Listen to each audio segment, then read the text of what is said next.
smile on your face when you're moving from place to place. Good morning, good morning, morning, good morning, morning.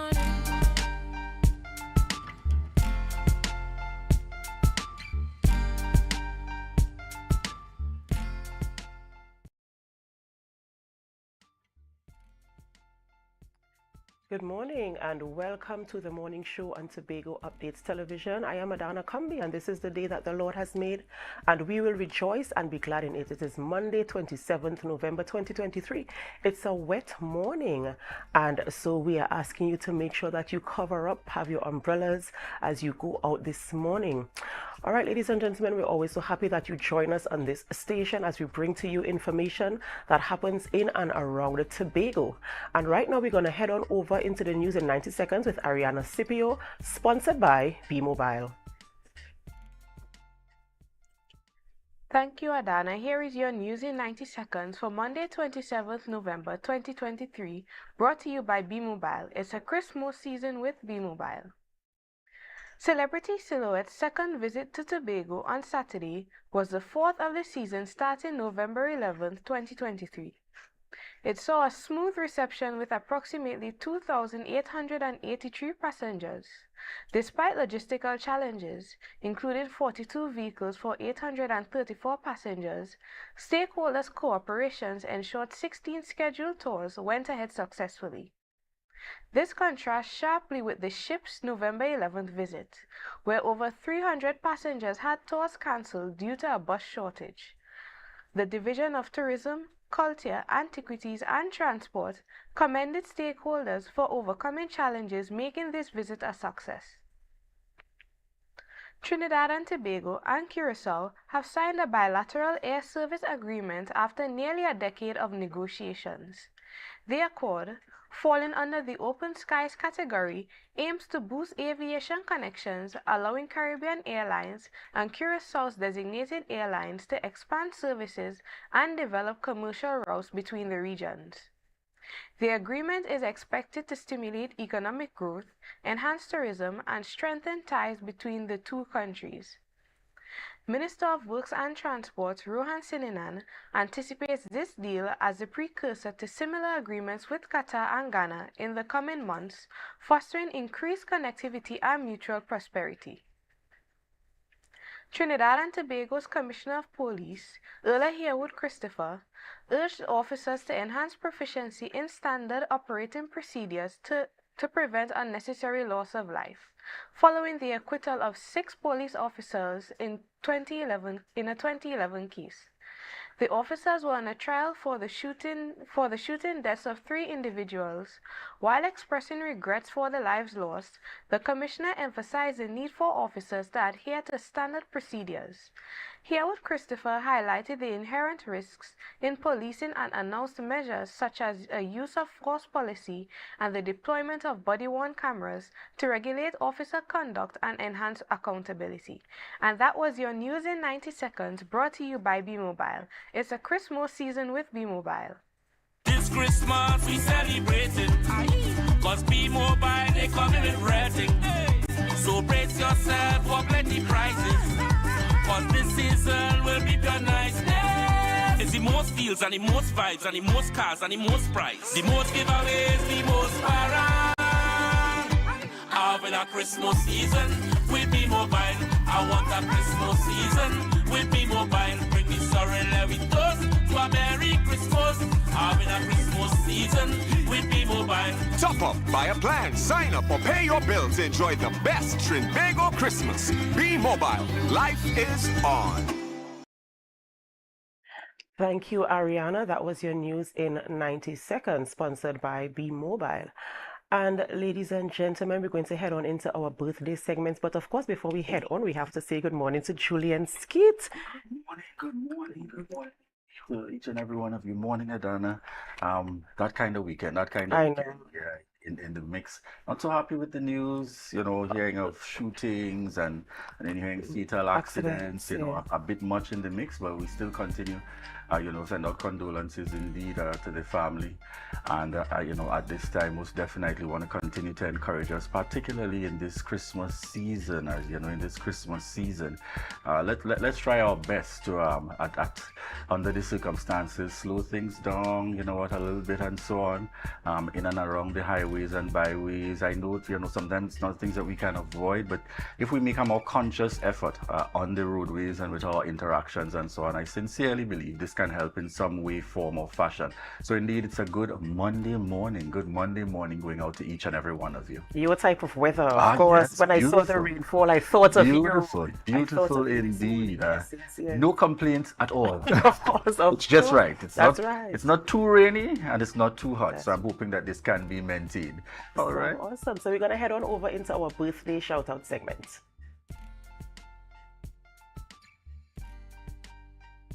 And celebrating a birthday today is Ansel Leslie. It is your birthday, and we at Tobago Updates Television want to wish you a very happy birthday. We pray God's blessings upon your life, and we pray that you enjoy all the celebrations that come with a birthday. Happy birthday to you. Yes, on screen here we have my sister out at Scarborough Methodist Church, and that's Miss Margaret Douglas, Sister Margaret Douglas out there, and she celebrated her birthday on Friday. In fact, we met in the supermarket last week with her daughter while they were shopping and so on, and she indicated that she continues to support the Tobago Updates morning show, and she's tuned in and she's locked on, and and certainly we take this opportunity to really celebrate with you. I understand from your daughter that the celebration were indeed great, and we are continue to give God thanks, and so we want to wish you a happy birthday and indeed continued blessings, Sister Margaret Douglas. Awesome. And the next celebrating is Reverend Dr. Nevin Lewis. It is your birthday, and a heavy title there. Oh, yes. So we want to wish you a very, very happy birthday. We know that you understand who God is with that title. So we pray his blessings upon your life. We pray that you continue to walk in purpose and to serve in the way you were called to serve. Happy birthday to you from all of us here at Tobago Updates Television. Indeed, birthday shout-outs going out to Rev out there. He has now moved on, but certainly still very tightly connected to Tobago. So we wish you a happy birthday indeed. On screen we have Makeda Gray, and birthday shout-outs going out to Makeda Gray. We trust that you continue to enjoy the birthday celebrations at this time. It's that blend of birthday and Christmas, all right? But we know that you will continue to enjoy your birthday celebrations. Happy birthday, Makeda. And Makeda is always smiling. Every time I see Makeda, there's a big smile on her face. So yes, definitely. So we know that celebration is going to be grand. Happy birthday, dear. No stranger here. I am certain persons have heard the name many times. Responsible, my barber out there, Classic Cuts. And this is Akilon, as I like to refer to him, Classic Cuts Ned, and he's celebrating a birthday. And we want you to take the time out, enjoy yourself a little bit. The barbershop is closed for a few days, but that's understood. That's understood. Sometimes you have to take a break. Sometimes you have to take a break to ensure. We want to wish you continued blessings indeed, going out there to Akilon, and we trust that you have an enjoyable birthday celebrations. Don't limit it to a day or two. Ensure that you enjoy the full time, full period there. Continued blessings indeed going out to you. Right, and belated birthday blessings are going out to Akisi London. She celebrated her birthday, and we want to say happy birthday to you. We know that you enjoyed your birthday, and we pray that you continue to enjoy the blessings as you enter into this new year, that you walk in purpose and in style and in elegance, just the way that you are. So we want to wish you a happy birthday from all of us here at Tobago Updates Television. Big shout-outs as well going out to Akisi. Now, what I saw was a dancing video, and that's what I wanted to capture. Akisi is the embodiment of energy, living life, and you really want to continue to give God thanks for that. But I could have only gotten the photo, not the video, but certainly want to take the time out to wish you a happy birthday, and we trust that you continue to enjoy the celebrations, Akisi. And this man is Mr. Island Vision himself. Some know him in my Rotary circles as the president for the Rotary Club of Tobago. Some know him in the school circles as Sir Philbert Williams. And certainly you know him in the photography world, Island Vision. Want to send birthday shout-outs today going out to Philbert Williams. We trust that you continue to enjoy the birthday, and hopefully he might take the day off. Just to He's enjoy. one of those type of people. Yes, he's involved in so many areas, but indeed continued blessings going out to you there, Philbert Williams, celebrating a birthday.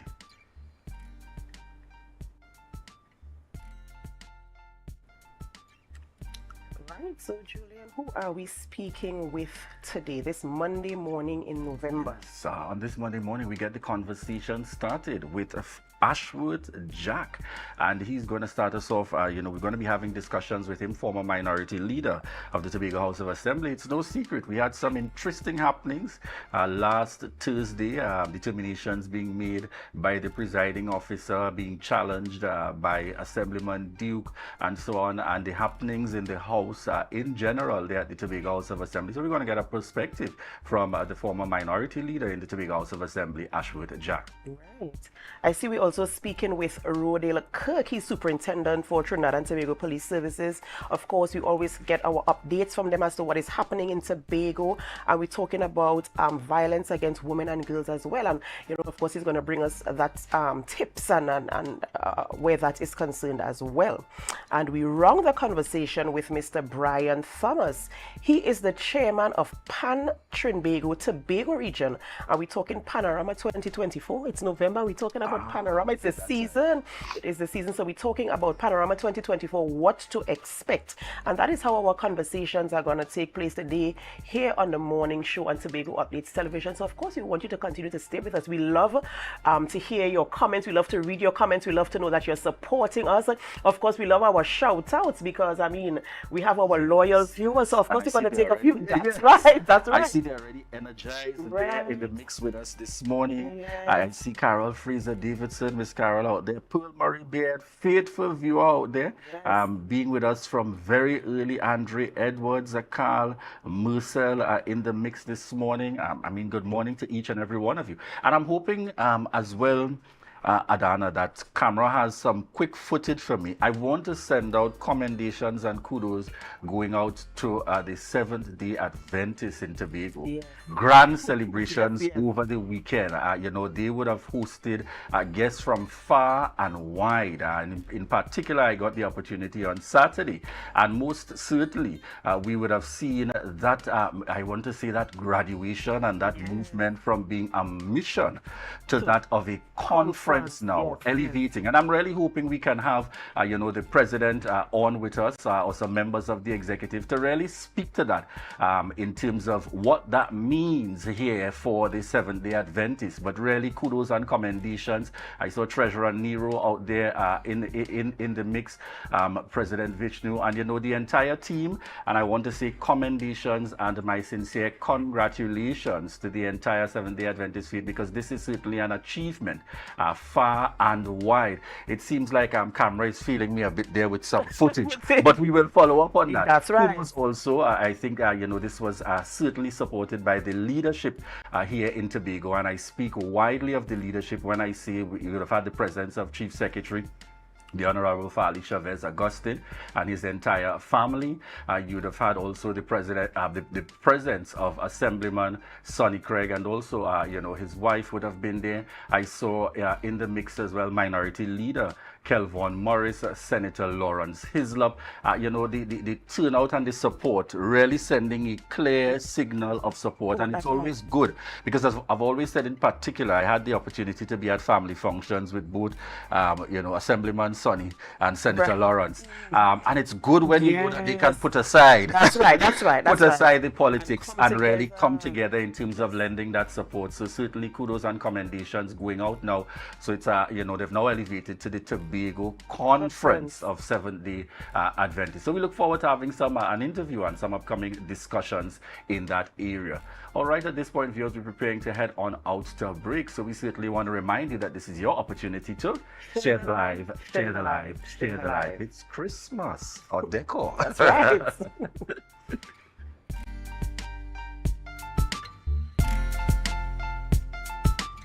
This Christmas, speed is on us. Get up to 300 megabits per second of speed with our new Link Up Plus plan. Enjoy more speed, more channels, and free streaming for less. Plus, introducing Link Up More with up to 1 gig download speed. Download, stream, video call, share memes, and more. Get free installation when you sign up in-store or online today at discoverflow.co.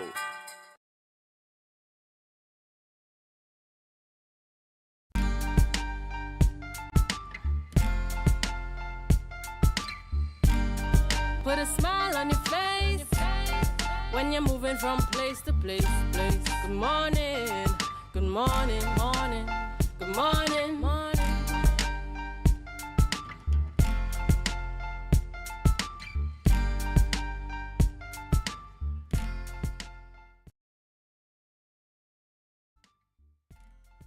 Welcome back, viewers, to the morning show on Tobago Updates Television. And of course, as we mentioned to you, we're going to be speaking with a former minority leader of the THA, Mr. Ashwood Jack. And we're talking about the Assembly Order of Speakers. As Julian mentioned earlier, there were some happenings in the House last week. And so we want to address some of those things and hear his perspective. So we're speaking with Mr. Ashwood Jack this morning. Good morning, Mr. Jack. Good morning, and good morning, Channel 5. Thank you all for Tobago having me this Updates morning. Television. You see where I am this morning? I'm all over the place. Sorry, let me apologize. Good morning, Tobago Update. How could I make that error? Right, so we are going to get straight on into the conversation this morning. We're talking about the order of speakers. What should happen? What has happened? And what should happen? What is your perspective on what took place? We saw the situation in the House last Thursday. We saw where, of course, the presiding officer was challenged. We saw where Assemblyman Duke had to be escorted out of the chamber. We want to know, what is your position where that is concerned? How was it handled? Was it handled? How was it handled in your perspective? And what do you think should have happened? Well, the issue of order of speaker is something that there is no set pattern for, in that the only persons who are, for sure when they will speak is a mover of a motion or the person who answers a question, because the motion stands in their name. And as a result of the motion standing in the name, once the motion is called, then you expect that person to be the person who gets up to speak. The convention, as it goes from therein, is that every motion has someone who moves it and someone who responds. And one would expect the respondent of a motion to come from more than likely someone opposite. In the case of a minority motion needs a seconder. But a government motion doesn't. So once there's a minority motion, two people from the minority will get up one after the other. One, the mover of the motion, will get up, speak on the motion, and then will take their seat, either when they're finished speaking or the expiration of their speaking time. The second person, who would be another member of the minority, because it needs a seconder, more than likely. If there's not, then a member of the majority can get up and second a motion. But then that person reserved their right to speak. If they did not reserve their right, then that person would once they say they get and speak, Madam Presiding Officer, in the case of the Tobago, I beg to second this motion. If they just sit down, that person would have been considered as already speaking. They would not be allowed to speak, or should not be allowed to speak later in the motion. I have seen it happen in the Tobago House of Assembly in the last the last 2 years or so, on a number of occasions, where the minority would have seconded a motion, sit down, and because of the inexperience, sometimes the presiding officer allowed them to speak again. But that should not be. Once you get up, you'll be considered as to have spoken. What have happened or transpired on Thursday is a bit different. There was an ongoing debate. There was a break. And immediately after the return from the break, then I think that the misunderstanding or the chaos started. in that I think what the presiding officer recognized Assemblyman Clark as the first speaker in that session. And that is the right of the presiding officer, in that all the presiding officer does is to look to see who catches her eyes. And that is a phrase that came from the old English system when there was no technology. And so what it means is that who the presiding officer sees indicates first they want to speak, then that the person speaks in that order. I would have looked at the thing, and so I kind of inquired a couple of things about it. And I in the modern time, what happens, there's a knob in front of a button in front of you, in front of every speaker. And the person would depress that button to indicate, I want to speak. There's a light on a panel in front of the presiding officer that will illuminate once that button is pressed. There's one for every speaker, every member of the House. And the presiding officer will then look at that and then indicate. Press that button for that speaker, which releases the mic that allows that person to join the debate. What transpired, or what we saw transpire on Thursday, is that the presiding officer would have recognized through pressing the button and indicating to the Assemblyman Clark that he was to join the debate. The Assemblyman Duke would have challenged that, saying, you didn't catch my eye. And the speaker said, well, no, I recognize Mr. Clark. And Assemblyman Duke continued to protest that he thought that he was being overlooked. And there are a number of questions that must be asked in this question, in this situation. One, did the Assemblyman, and he did refer to the issue of the catching of the eye. Was it taken literally? Or did he indicate that he wished to speak by pressing the button? I don't wish to. My information is there was one light on, which was Assemblyman Clark's light. And therefore, the only person who would have legitimately been allowed to speak at that time would have been the person whose light was on. Now, if that is so, that was a simple matter to have solved. The maximum speaking time is about 40 minutes. And if the next speaker, in this case, Assemblyman Duke, wished to have spoken, all he needed to do was, indicate by pressing his button at that time. And it means that at the expiration of a maximum of 40 minutes, he would have been able to join the debate. But obviously, I think the Assemblyman was aggrieved that he wasn't given that specific slot of speaking time.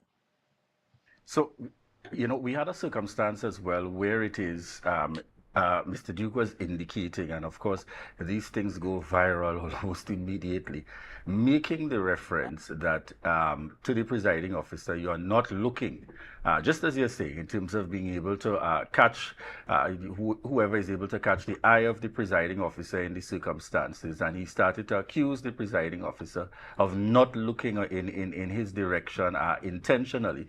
How does one respond to that in the circumstances of what applies in the House itself? So if for some reason, let's say, he might have used the argument to say that he couldn't get his buzzer pressed in, or whatever technical issues may have arisen, him making that kind of outburst or putting on the floor that I'm trying to get your attention, but you're not looking in my direction. How is that ultimately treated in the House? But the thing about that is that I spoke about the literal taking of, in a literal sense, of the catching of the eye. The catching of the eye was long before there was technology. The presiding officer, and that is why the thing is clear, who catches the eye. He didn't say who indicates first. Everybody could be indicating that they want to speak, but any presiding officer doesn't have the ability to see everyone in that chamber at every second. And that is why the technology was introduced. So there's a panel in front, the panel lights. It's easy for the presenter to look down, see the light in the panel. And at no point did I hear the assemblyman indicate that he did press the button and stuff like that. Even if there was a technology problem, then by now there would have been some announcement, look, there was a technology problem. I'm saying it was unnecessary because let's say the technology was not working and the assemblyman clerk was the person who knob work. I don't know how that works. And Mr. Duke knob did not work. He indicated, listen, you didn't catch my eye. Your eye didn't catch me. And I want to speak. As I said, there was a maximum of 40 minutes that one could have waited and just speak at the next slot. Because by that time, everybody in the house would have known that I have indicated I want to speak and therefore I'm in line to speak the next time. The next speaking slot will be mine. And so it was not necessary for the long challenge. Now, that being said, I also want to say this. I am not saying that a presiding officer has overarching power over everything and that they shouldn't be challenged.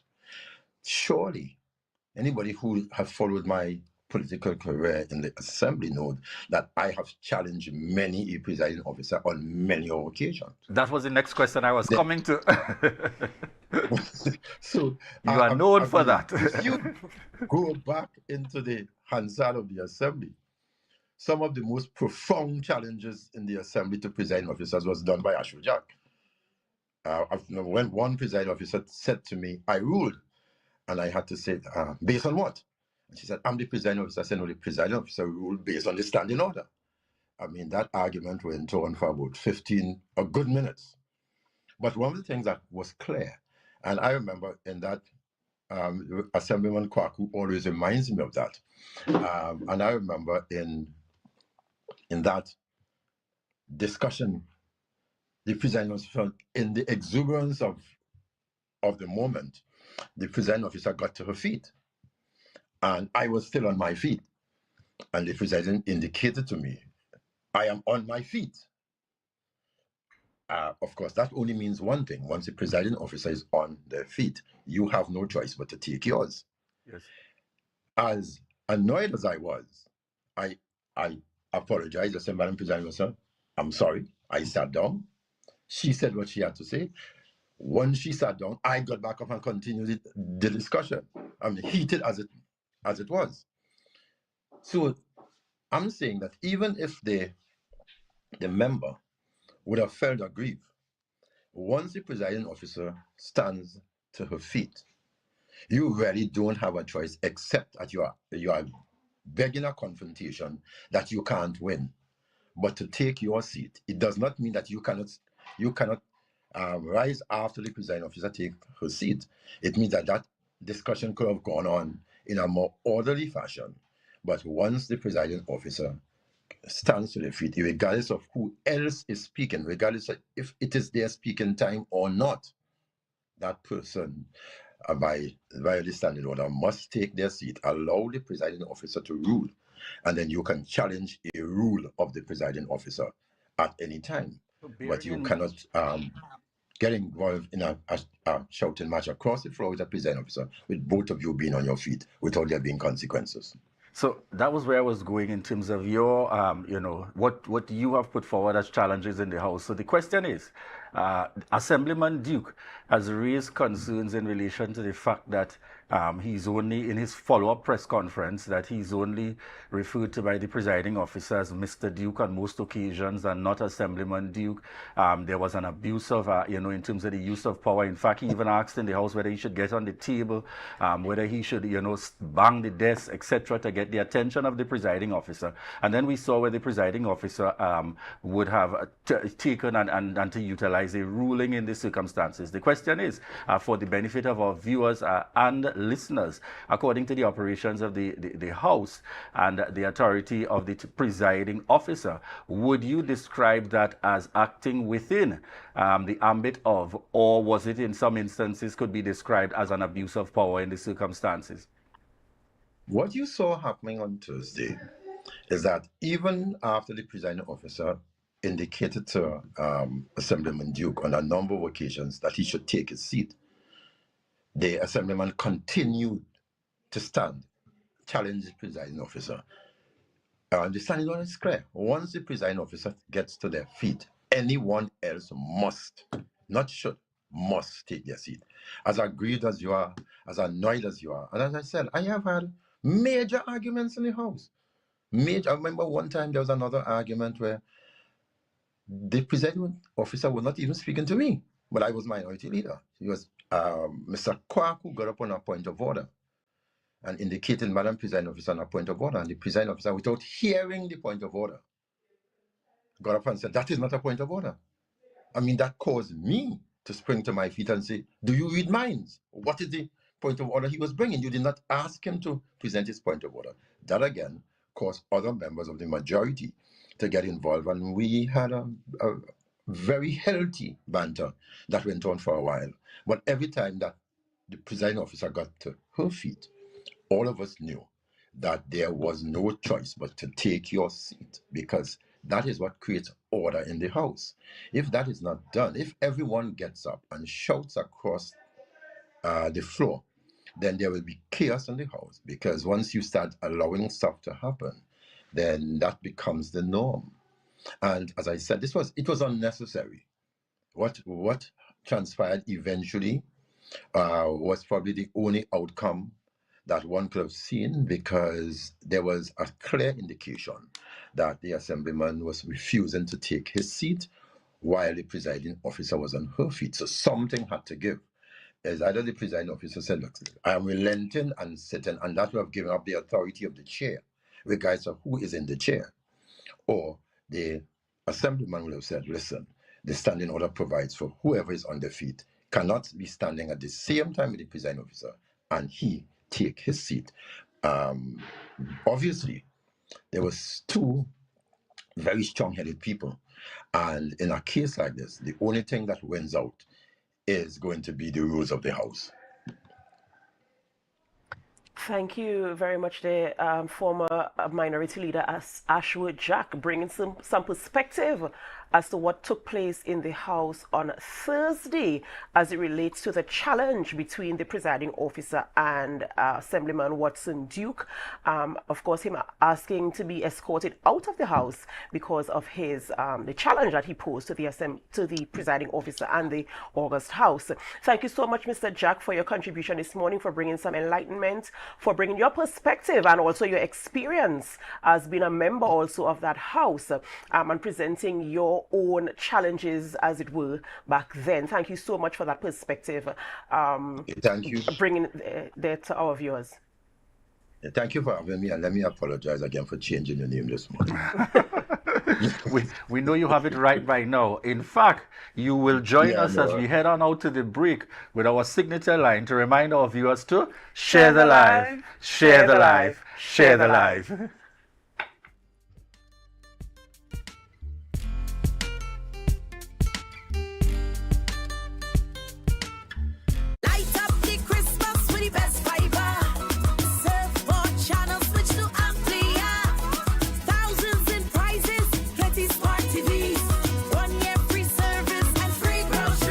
Suffering with Amplia.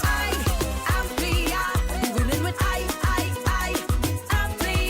We been drinking with Amplia.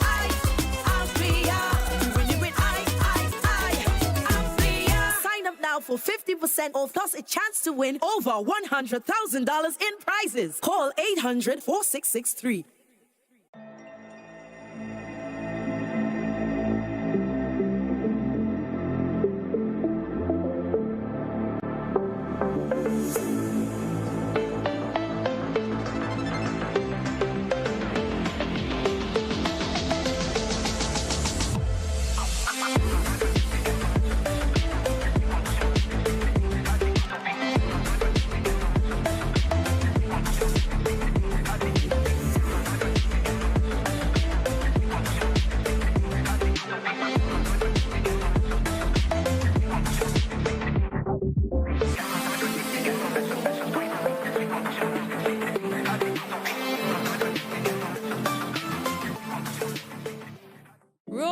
rotisserie, mouth-watering fries, salads, combos, and specials galore. Feeling for something to eat? Come and see. Our rotisserie is seasoned to the T. Kicking chicken, masala, and jerk roast. Crispy fries made from scratch. Who do you know can beat that? Or salads freshly cut and packed. When you taste it, you'll be wanting to come back. So come check us out on number 2 Robinson Street, Uptown Scarborough, Tobago. We open on Saturday nights from 7:30 to 11:30 p.m. Monday to Thursday, we're open from 10 a.m. to 9:30 p.m. And on Friday, 10 a.m. to 4:30 p.m. Contact us at 772-7443 and all social media handles at The Rotisserie Factory.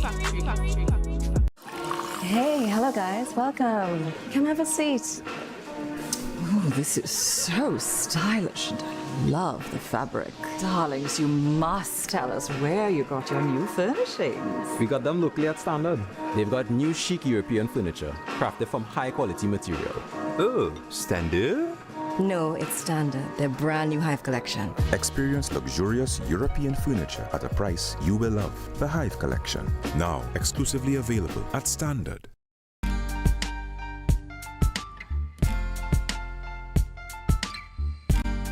Put a smile on your face when you're moving from place to place. Good morning, good morning, morning, good morning. Good morning, viewers. It's just about 7:35 a.m. and welcome back to the Tobago Updates morning show, coming to you here live from the Port Mall in Scarborough, Tobago. It's beginning to look a lot like Christmas. Indeed it is. I'm Julian Skeet this morning, and we're heading into our discussions with Orlando Kerr, Superintendent of the Trinidad and Tobago Police Service. And we're speaking to updates from the TTPS, and quite naturally, I was just saying as we coming on to this interview, it's one of the things I always commend Superintendent Orlando Kerr for. No matter the circumstances, even in the midst of it all, he's prepared to talk to the media and to keep us and to keep you, the viewers and listeners, abreast of the circumstances. And we get started almost immediately. This is one of those times, a very eventful last few days. And I want you to start off by bringing us up to speed in terms of the facts of the matter with the happenings that took place, from the fatal accident going to, we understand that there was a shootings also taking place over the course of the weekend. Sorry to start you so sudden, but you would know duty calls, so you are required. Yes. Good morning to you, Julian, and good morning to your listeners and viewers. Yes, indeed, the weekend has been very busy for the police. We had a house fire in Roxborough. Unfortunately, I just want to, reach out to those persons who lost their belongings and so on in that fire. Also, in respect of the fatal accident, we have a 58-year-old man who lost his life, again, by road traffic accident on the highway in the vicinity of the Lowlands Mall. And again, I want to extend my deepest condolences to the family of that gentleman, Mr. Samuel Wilkinson. Again, I was here the last time talking about road safety.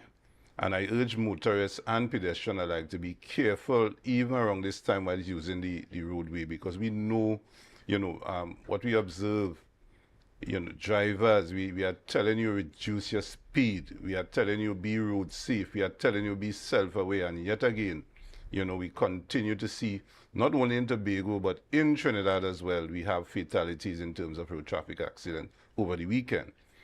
In the Tobago space, again, what continues to be our challenge is the house breaking around this time. People are watching what you are bringing in and what and they are making you a target. So you yourself have to harden yourself as a target and use the initiatives to protect yourself.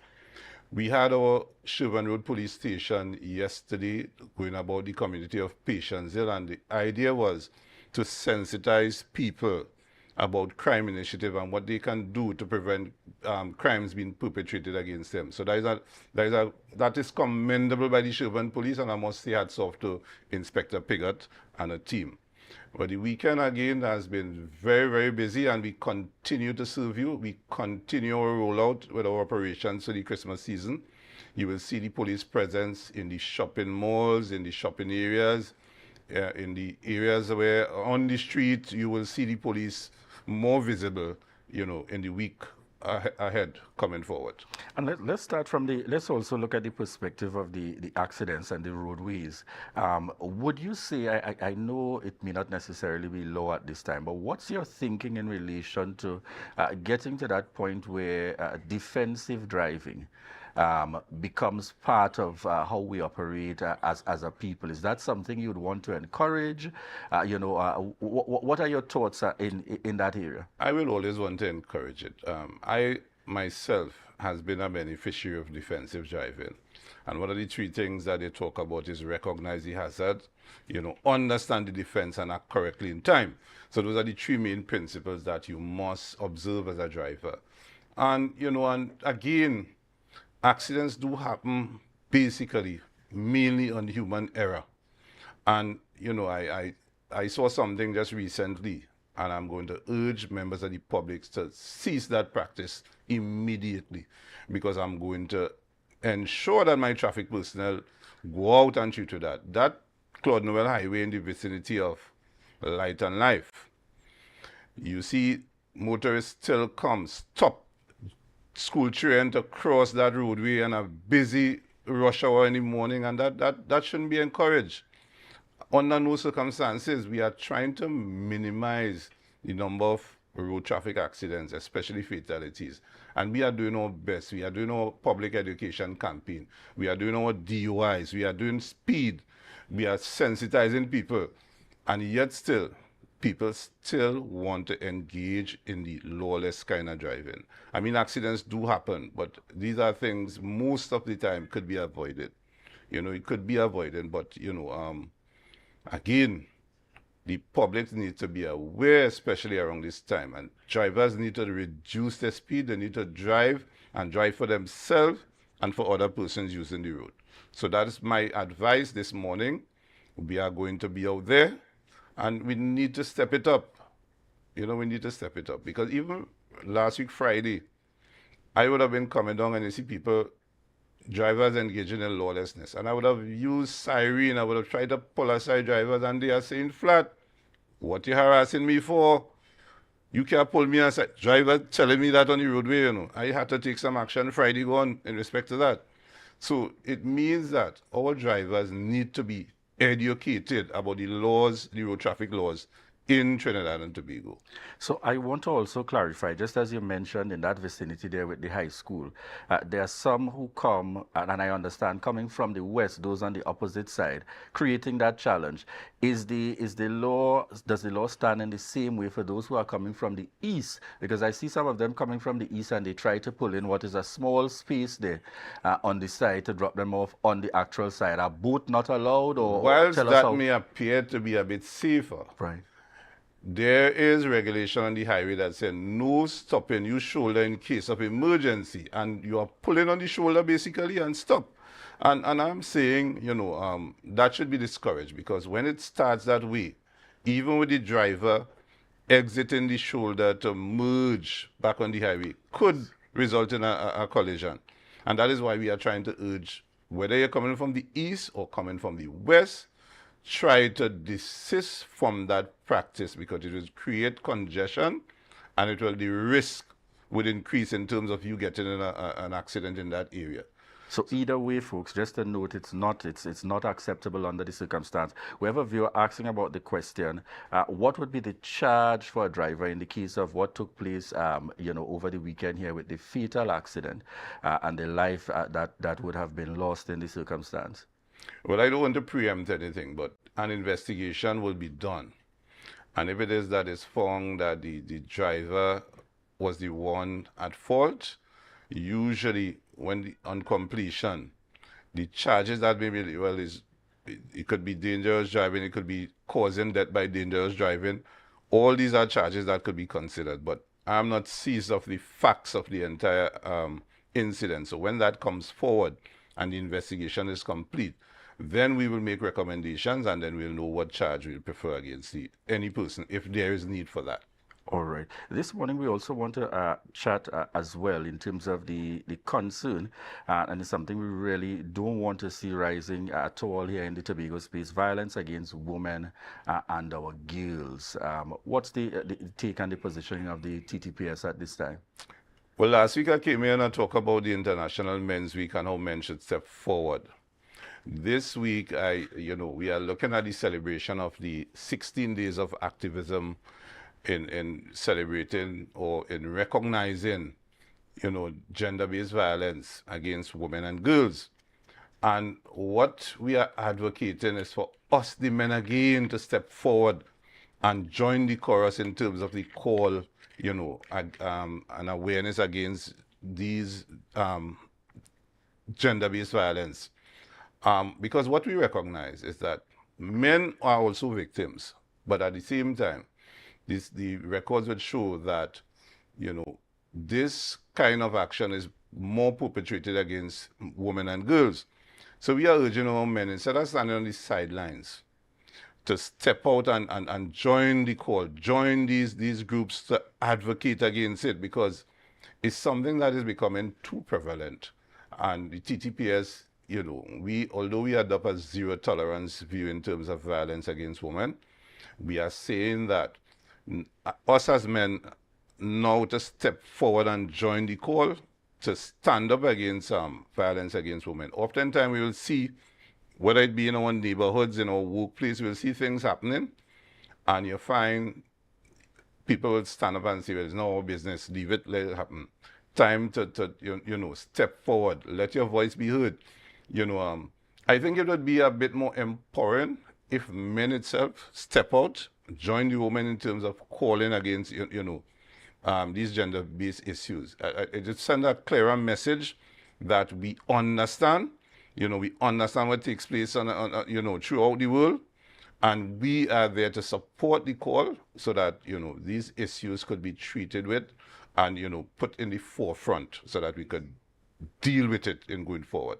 It just takes me to the age-old saying, just as you said it there, sometimes we have the unfortunate circumstance, and we got to call out some of us here where we feel if something isn't affecting us directly, we stay in our corner and we ignore it and act as though it doesn't exist. And we all grew up with the clear understanding here, particularly in Tobago, when your neighbor house on fire, wet yours. Remember to wet yours. Yeah. For those viewing internationally, simply saying, when those around you and you are observing and you are seeing concerns or challenges being faced by them, you can't just ignore it, especially if you're in a position to lend some kind of helping hand or put some word out there or even make a call in this circumstance. Do your part. And, it's important for us to really emphasize that in terms of returning what I have heard for years, my grandmother and others talk about in terms of that community spirit.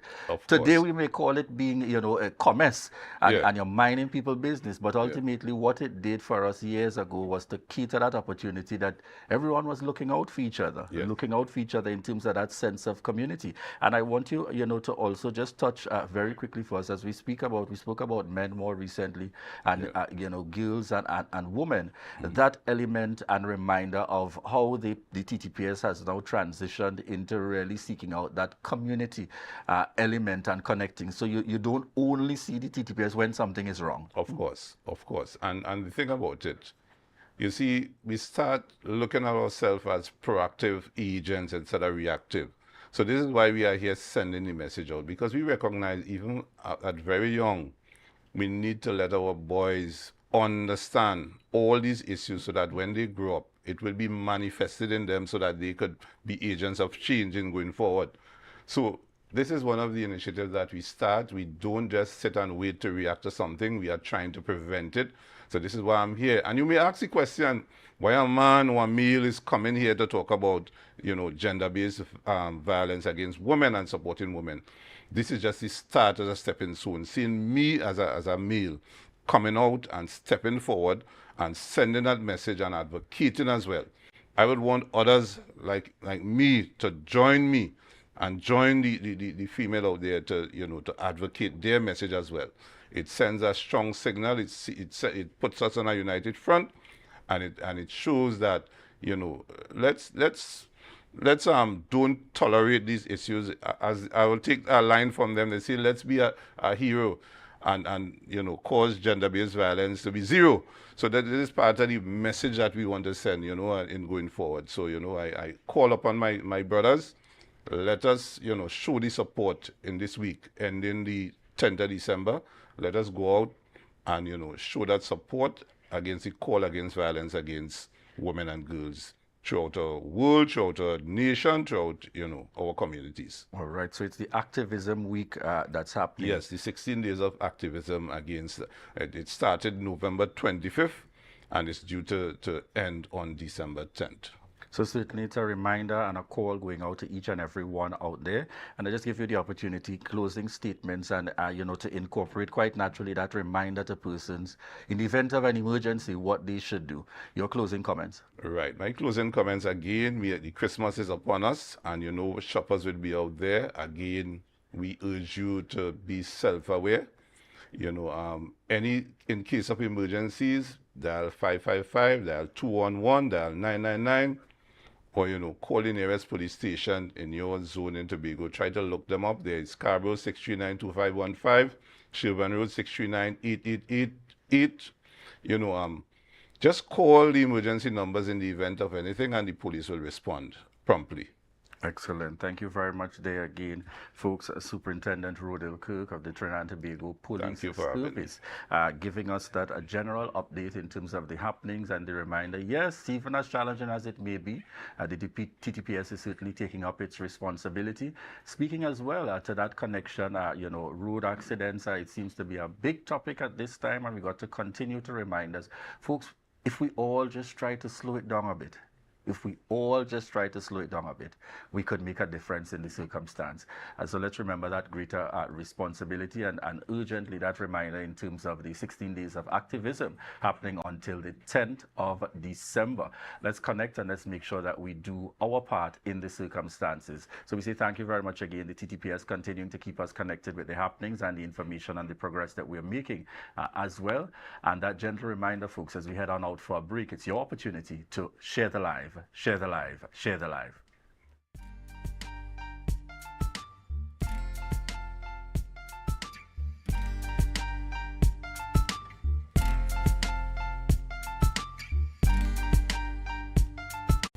So your car break down. Oh, no, not again. And you're worried paying a wrecker could mean a pocket breakdown too.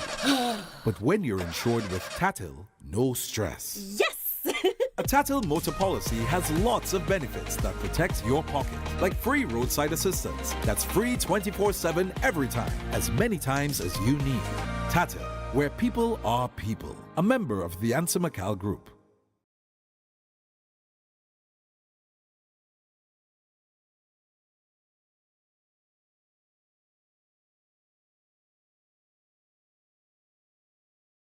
This Christmas, speed is on us. Get up to 300 megabits per second of speed with our new Link Up Plus plan. Enjoy more speed, more channels, and free streaming for less. Plus, introducing Link Up More with up to 1 gig download speed. Download, stream, video call, share memes, and more. Get free installation when you sign up in-store online today at discoverflow.co. Tobago Glass Supplies has been a leading name for over 37 years in the glass and aluminum market in Tobago. We provide an extensive range of high-quality, innovative aluminum and glass products for commercial and residential use. Competitive prices with superior and professional services by committed employees who are guided by rigid quality standards. Tobago Glass Supplies specializes in the manufacture and installation of glass and aluminum products that are essential to today's homeowners and the business environment. We are engaged in marketing, sales, and installation of a variety of products. These ranges from windows and doors to necessities such as mirrors for homes and vehicles, designed and manufactured in-house or imported.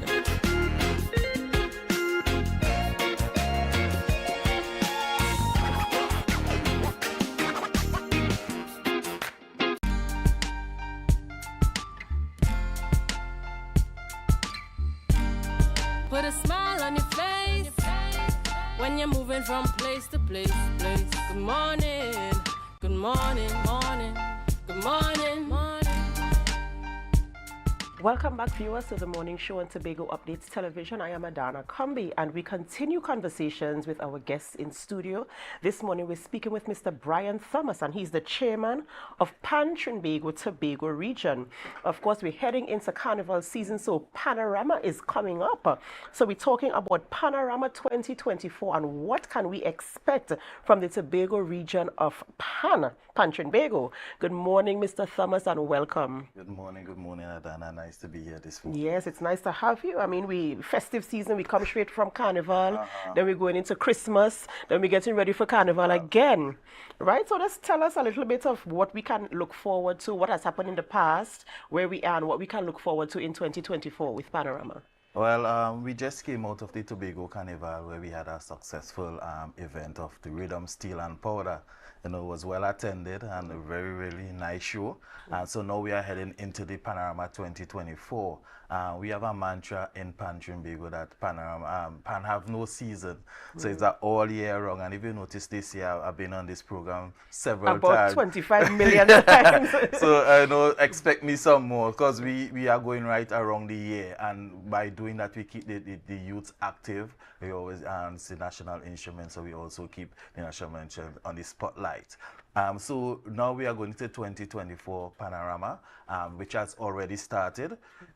Last Sunday, I just came up from Trinidad last night, and we had the National Singer Pan semi-finals in Trinidad, where we had one band from Tobago competing, which is Metro Stars, has qualified for the finals next Sunday. So congratulations to Metro Stars. Metro Stars did very well on Saturday night. They went into the semi-finals at 22nd place and placed 5th on Saturday. Wow, so awesome. they did a big jump. So they are poised good for the finals, you know, for that first position. So we're hoping that, you know, they will eventually get that position. But congratulations again to Metro Stars on the stellar performance. Coming up on the 7th and 8th of December, we head into the small band category. So we have 8 small bands from Tobago. Uptown Fascinators from Tobago also is the reigning national champion. Right, so Tobago usually dominates that category. Right, so we have 8 bands. On the 7th, we're going to have 4 taking part, and then on the 8th, another 4. So on the 7th, we're going to start. And let me just say that Tobago is going to start the judging this rounds, right? So we have 4 regions. We have Tobago, we have North, South Central, and also East. So on Thursday the 7th, we're going to start with TN Tech Eastside New Dimension at 7 p.m. After that, we're going to come to Golden Lane, where we have First Citizens Tobago Panthers. Then we will go to Plymouth, where we have Plymouth Bethesda, Steel Sensation, and we're going to end off that night with CMB Concordians. On Friday the 8th, we are going to start with Westside Symphony up in Patience Hill, and we're going to go to the Food Hub, where Uptown Fascinators, the reigning champion, will be. We're going to go to Alpha Pan Pioneers at the RC Church Compound. And we're going to end off with our boys at Kirk Street, Carol. No, I just want to put in a plug here for our viewers. I know you just saw on screen the flyer there with all the information. And Mr. Thomas was rattling this off without looking on the screen. He knew exactly the order in which all of these bands were playing. And the venues without having to look. So this is how involved and invested he is in the Pan staying alive and the activity and the movement of Pan across the big one. It's kind of raising to see that you're so invested and so committed to the task assigned to you. You mentioned in your opening as well that Pan, it brings in the youth. Yes, yes. And that is something I always like to touch on because I'm very passionate about youths finding a place in society and keeping them away from criminal activities. So I want to say, I know for a fact that Pan is a place where you will find a lot of young people. As a matter of fact, Uptown Fascinators has a lot of young people, and I know people in the band itself. And I have seen where perspectives have changed when they've grafted these young people into these bands. They feel a sense of purpose, a sense of belonging, a sense of pride, knowing that they have a skill that can be groomed into something. So I really want to commend you all for, targeting the young people and bringing them in as well. And let me just say this also. Personally, I think the Ministry of National Security is sleeping on the steel pan. For saying that, for the Panorama season is, we start practicing from around September. So we have September, October, November, December, January, February, March in some cases. And we have children off the streets, young people off the street for that 6-month period, right? So that is, you know, you're keeping them in one place, you know what they are, where they are, you know, they're keeping active, so there's no room for crime. You spending nights in the pantent. When you finish, you are tired, you go home and sleep. That's right. You know, so I'm very passionate where that is concerned. So the more events it has, the better for the youths and to keep them off the street. So the Ministry of National Security, I'm putting a plug out there, you also get involved into the steel pan. Make sure that the pans invest in a band, invest in a competition, invest in an event so that we can practice towards that. Yes.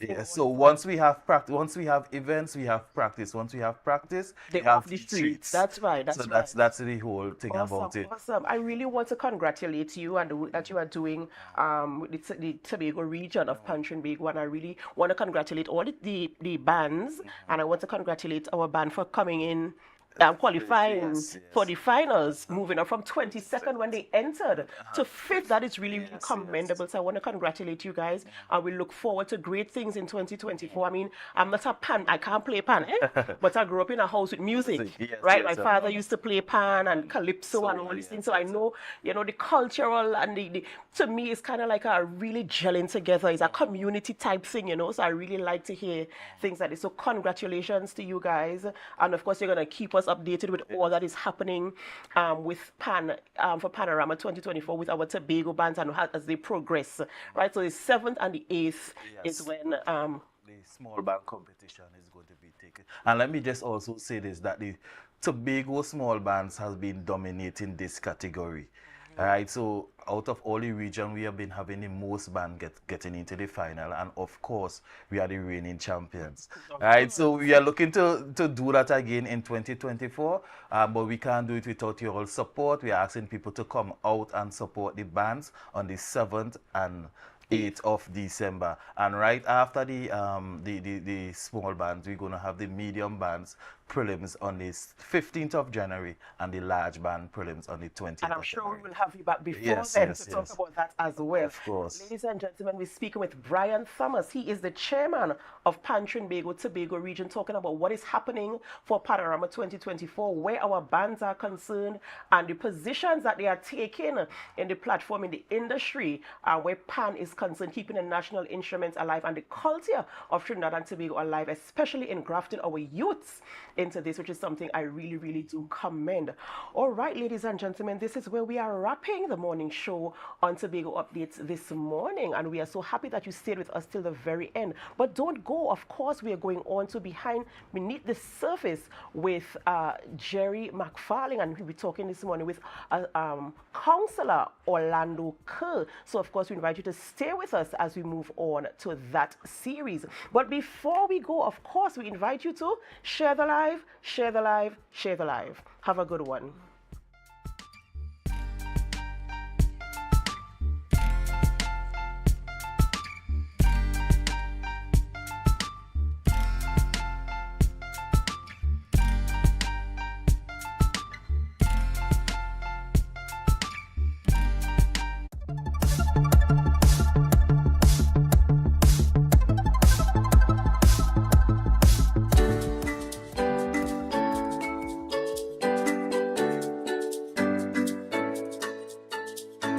It really will give the farmers of Tobago an opportunity for them to have their produce on display, right? So the people in Tobago will actually see what the farmers have been doing so far, right? So today is a great day for the farmers to have their produce out in the open so that the general public can come and view at it, and if possible purchase.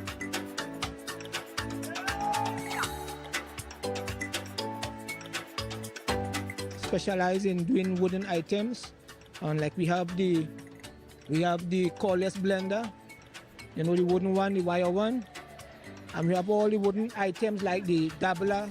For those big outside cooking, we have the big wooden spoons, So I specialize in doing wooden items. Well, we have okra. We have some lovely pumpkin, as you could see, as they mentioned, golden ray.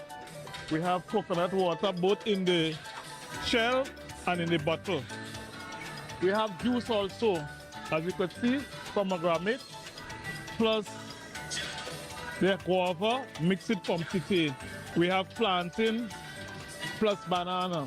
And we have avocado plus plantain that you could plant.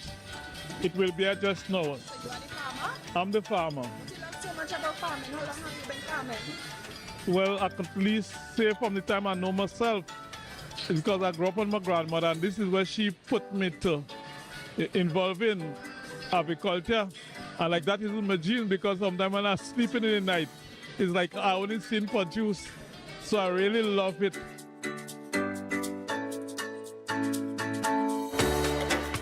Didn't know about it.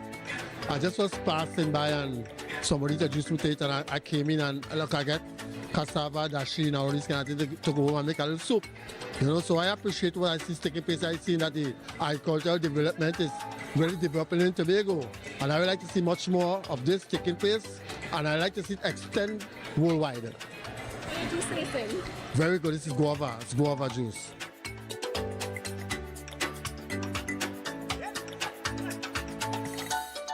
We accompany people from the womb to the tomb with information that guides you through life. So if you are interested in starting your family, we have relationship books, including one like this one, The Language of Love. So you will learn how to communicate generally, but especially within your family relationship. We have on health, we have on child rearing. The farmers market gives us an opportunity to help folks to know how to use the things that they buy for good health. So that is why we are here.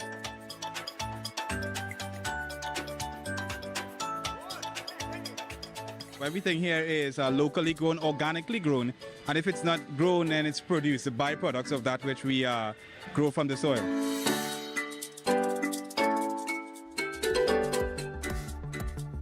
That was a production of the Department of Information, Office of the Chief Secretary, Tobago House of Assembly.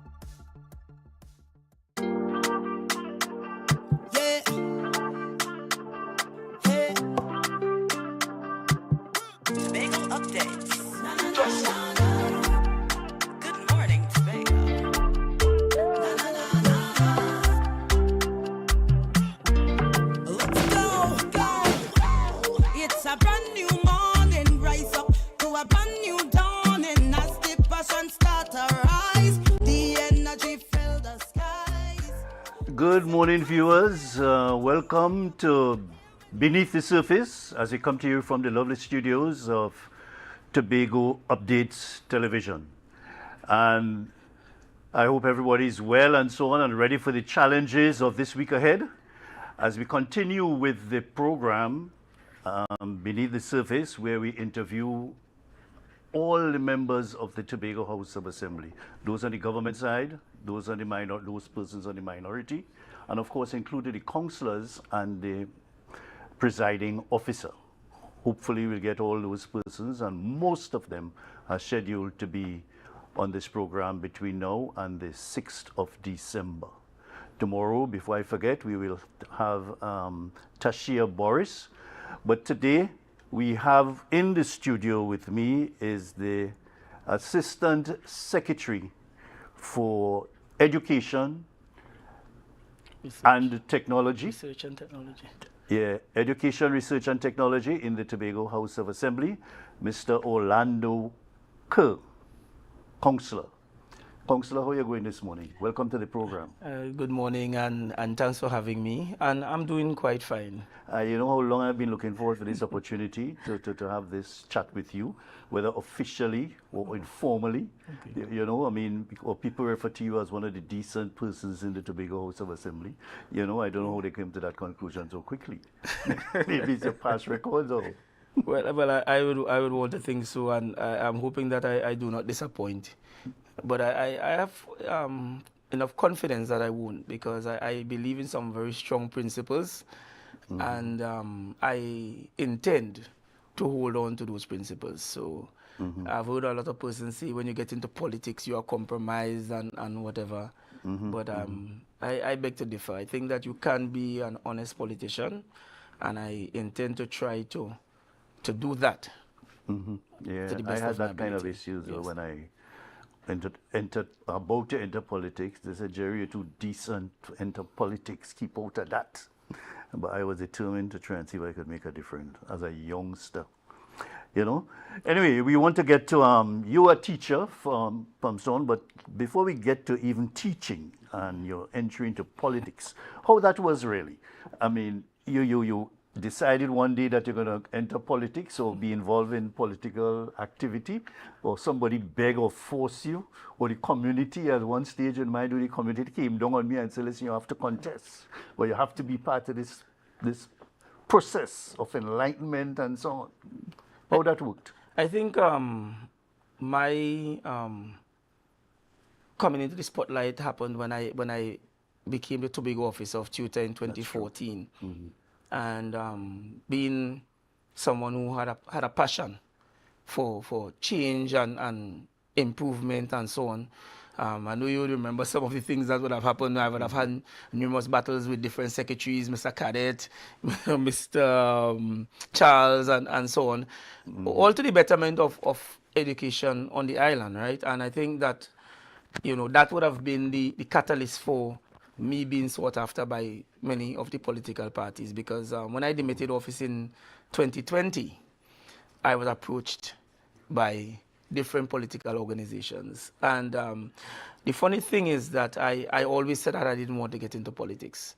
I had a very low view of politicians from my interactions with politicians, from being a citizen of Trinidad and Tobago, and where you hear politics has a morality of its own.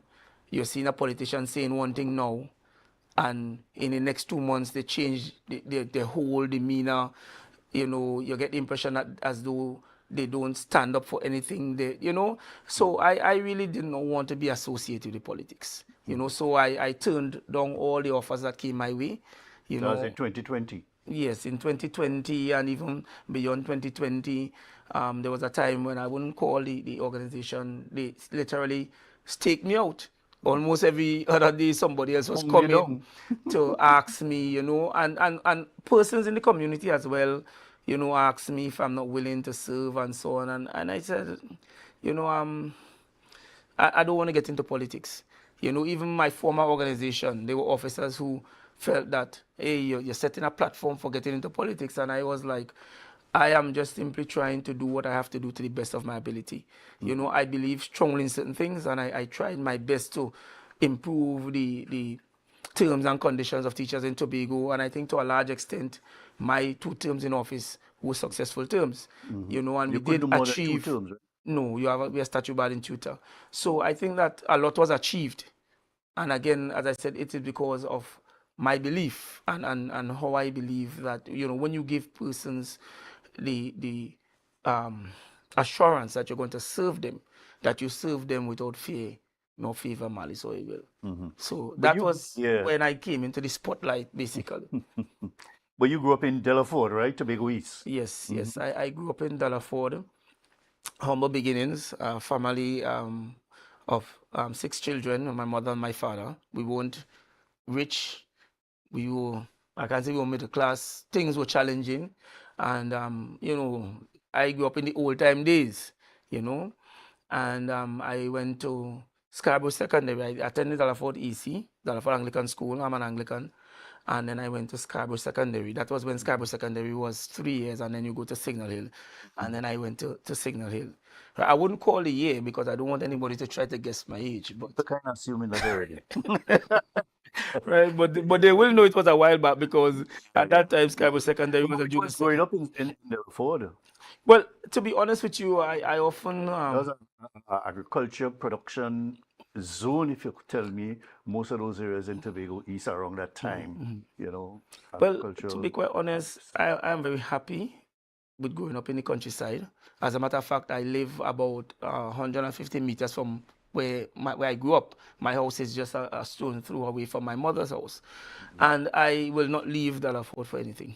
No, I will not. Because I think that there are some things, there are some persons who will say, they want to live in the countryside and so on. But especially now where you can simply sit on your phone and pay your bills and all of that. There's no need, and Scarborough is about a 40-minute drive, which I am accustomed to because I grew up there, so I have no desire to move to the city, at all, because I think that there are some advantages to living in the countryside, and I won't even go into them because I know that it's going to spark a whole big debate. But really that, in my view, Tobago is country. When you go to big cities and so on, then you understand that there isn't really no... In other words, it's more rural. Yes, there is really no major town in Tobago to say that, But, I am quite happy with where I grew up and how I grew up. Were you like a kind of spoiled child or something like that? I was the last child, but I wasn't spoiled. I think that I had my share, back in those days you had to, do your chores. You had to do your chores before you go to school. You had to do your chores when you return home. Now, because I was the last, I had minimal chores to do, but you had to do your chores nonetheless. And there are many things that, many of the things that I believe in today that I learned from my father. Some of the things, some of his sayings I still see today. And that our parents would have had a lot of great influence on our lives, and so on. So I am really happy, and I had some really good teachers at my school, when I went to Delaford, AC, and so on. And even to today, I have a very good relationship with all of my teachers, those who taught me at primary school and those who taught me at secondary school. And, each of them brought something different. But you always remember some little thing that, some teacher, would have Were your taught parents you. work in the agricultural sector, or they Well, otherwise? I think initially my father worked in the agricultural sector, and then he started to work in PTSC as a bus conductor, so that he was known, because remember, as a bus conductor, you would have traversed the island, different places and so on. And back in those days, the majority of persons used the bus, to get around and so on. So he was well known, as a bus conductor, throughout Tobago and so on. So he worked in PTSC until he retired after that. Yeah. So you have good and fit and fun memories of Delaford, and you don't want to live there at all. According to some people, I tell people I was born, bred, and baked in Plymouth. Maybe you could say the same thing about Delaford. Yeah, certainly. I think a lot of people just find that they have bad things to say about the village, they have good things to say about the village and so on. But based on the experiences that I had, growing up in Delaford, I started to play football with the team in Delaford. Back in those days, we had the country league, as we used to call it, and so on. And I wouldn't trade those days, because I think that those days were really, really good days. I remember when we played against like Speyside or Charlottesville. The entire ground of Louisville was filled with people. You don't see that kind of support for football anymore. It was the entire village coming out to look at the game. When you play in Speyside, the entire village coming out. And, I wonder, we have really changed, because maybe it's because of the technology. People can look at English League, football, and whatever at home. But back in those days, a football game in Louisville was a huge deal. A huge deal. When we played against Roxbury Lakers, same thing. It was a huge deal. So, things have changed, but I wouldn't trade the time that I grew up. I absolutely love the era that I grew up in, and, I wouldn't trade it for anything. Yeah. Your areas of specific responsibilities, any special area that you were assigned to, or you just operate as an assistant to the secretary? Well, mainly I operate as an assistant to the secretary. But because of my background in tutor, because of my knowledge of the HR issues in particular, because that when I was in tutor, those were the things that I was championing. So that I am tasked with the responsibility of the HR matters. The issue with the maxi taxi drivers and so on, I had spearheaded that consultation. Of course, the secretary was a part of it as well. But generally, we work together, right, on various matters. Whenever there's a need for representation, if the secretary cannot make it and I can make it, I would go and so on. So we have that kind of interaction where, we fill in. Once there are meetings, of course, you know that it's not every meeting that both of us will be able to attend. So we try to, as far as possible, you know, have that kind of representation at all the different meetings. So if I can't attend, she would attend. And then after that, of course, there is the follow-up where we would bring each other up to speed as to what is happening and so on. Mm-hmm. Yeah. But that is good. I like that model, you know, compared to some of the other divisions. And it's more suited for that sort of operation in education, in the division, you know, especially where both of you are involved seriously in the education sector. You know, I like that model where you just provide assistance wherever it's needed and you deputize accordingly or appropriately. How you view the education system today? Look at it broadly first and we kind of zero in on Tobago. Are you satisfied with the system that we have? Do you think that this education system brings out the best in people, or is just a race for the swiftest and the brightest? Well, let me first make a disclaimer that the views expressed on that matter are solely my views. And I think that to a large extent, it will be the views of our administration. It is something that I know that we would have said we want a dual track system of education. What you call a it? dual track, where it dual. means, yes, that you can pursue the academics, but also you should supposed to be able to do the vocational areas as well. I have taught at primary level, and I also taught at secondary level. And our education system, as it is in its present state or present, the present system is very, what should I say? It's designed for some children to fail. As a teacher, it's designed for some children to fail and some children to do well. I have gone on record as saying that I have no challenges with universal secondary education, but I have a challenge with universal secondary education as it is done in Trinidad and Tobago. Because no one can convince me if a child cannot master the basic skills in mathematics and language, and after a certain age, they are simply just placed at a secondary institution where they are expected to do academic work, then the system is designed for that child to fail. Because I don't think that we are doing our children any justice by simply placing them at a secondary school, regardless of their competencies, but based on their Except age. the secondary school have this kind of almost, you might call it a dual track, but opportunities for the child to excel in the area where he or she has some level of interest. Well, you know? the thing about education is that they tell you that the theory of multiple intelligences tells you that everyone has intelligence, but not in the same way. And that is the principle under which we should have our universal secondary education. So that we should not only have academic secondary schools.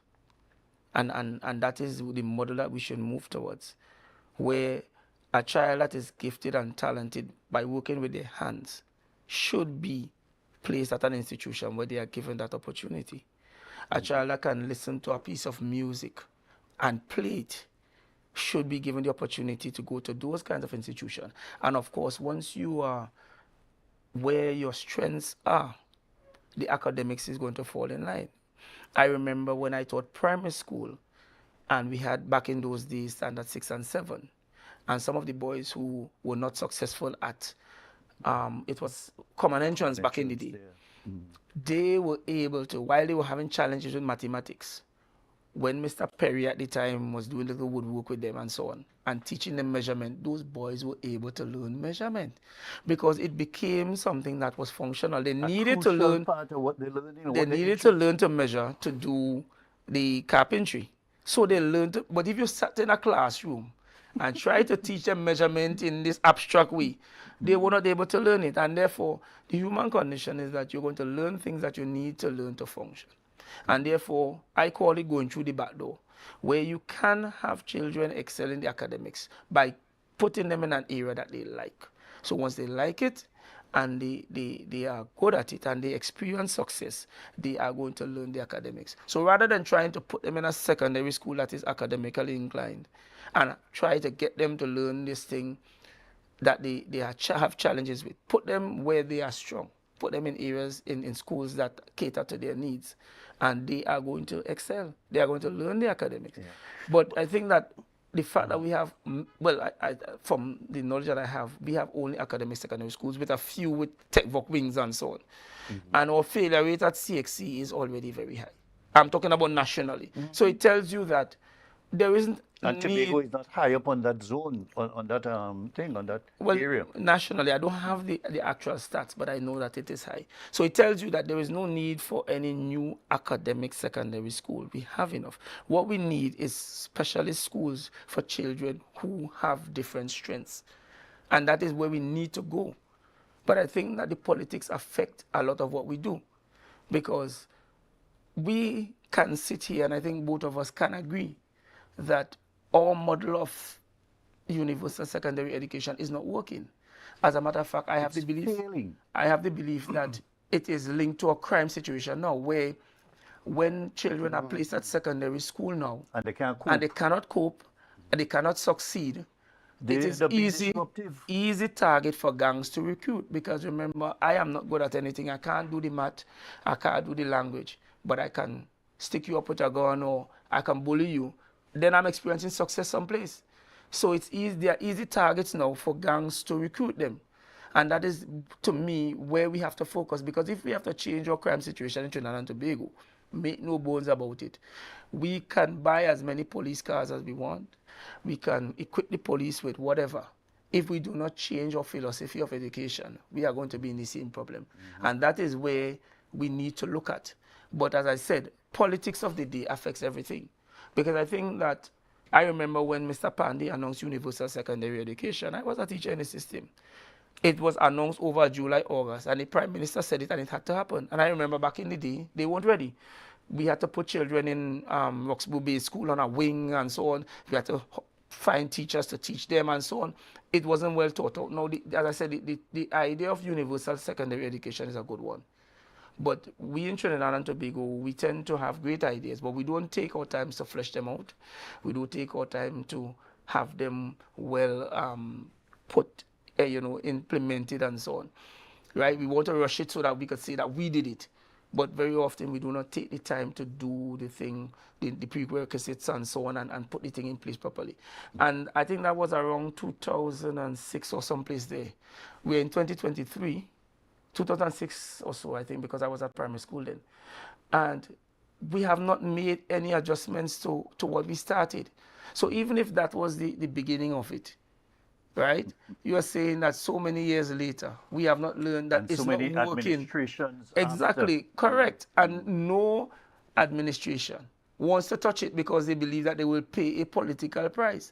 But what about what is happening to this country now? In terms of, if you look at the criminals, the persons who are killing persons without even thinking, look at the age group and look at when we started this universal secondary education.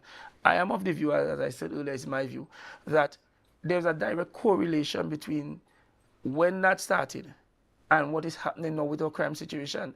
And I think that if we don't address it, if we don't address it, we're going to continue to go down this road. Because we need to have our young people experiencing success. We need to have our young people being valued and so on, and being able to do what they are good at.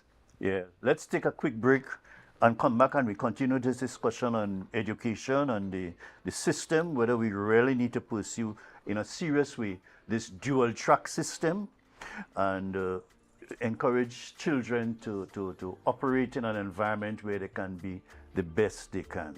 We go for a quick break and we will return.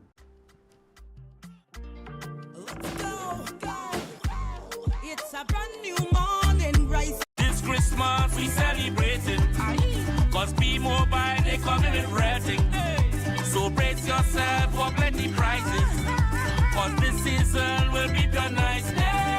It's the most deals and the most vibes and the most cars and the most price. The most giveaways, the most parang. Having a Christmas season with P-Mobile. I want a Christmas season with P-Mobile. Bring the sorrel with us. you a Merry Christmas. Having a Christmas season with B-Mobile. Top up, buy a plan, sign up or pay your bills. Enjoy the best Trinbago Christmas. B-Mobile. Life is on. The Division of Settlements, Public Utilities and Rural Development has relocated its Crown Point office to Glen Road in Scarborough to better serve you, our clients. Our main office is located at the corner of Glen Road and Glen Road Branch number 1, the building formerly occupied by Coastal. Our grant and electrical inspectorate services can be accessed at number 2 Montessori Drive in Glen Road, building 1 and 2.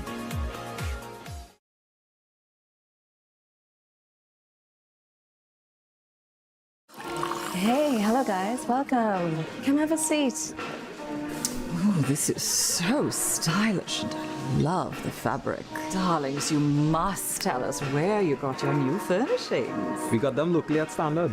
They've got new chic European furniture, crafted from high quality material. Oh, Standard? No, it's Standard, their brand new Hive collection. Experience luxurious European furniture at a price you will love. The Hive Collection, now exclusively available at Standard.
For 50% off plus a chance to win over $100,000 in prizes. Call 800-4663.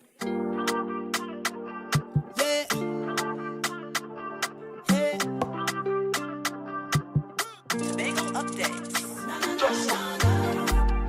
Good morning, Tobago.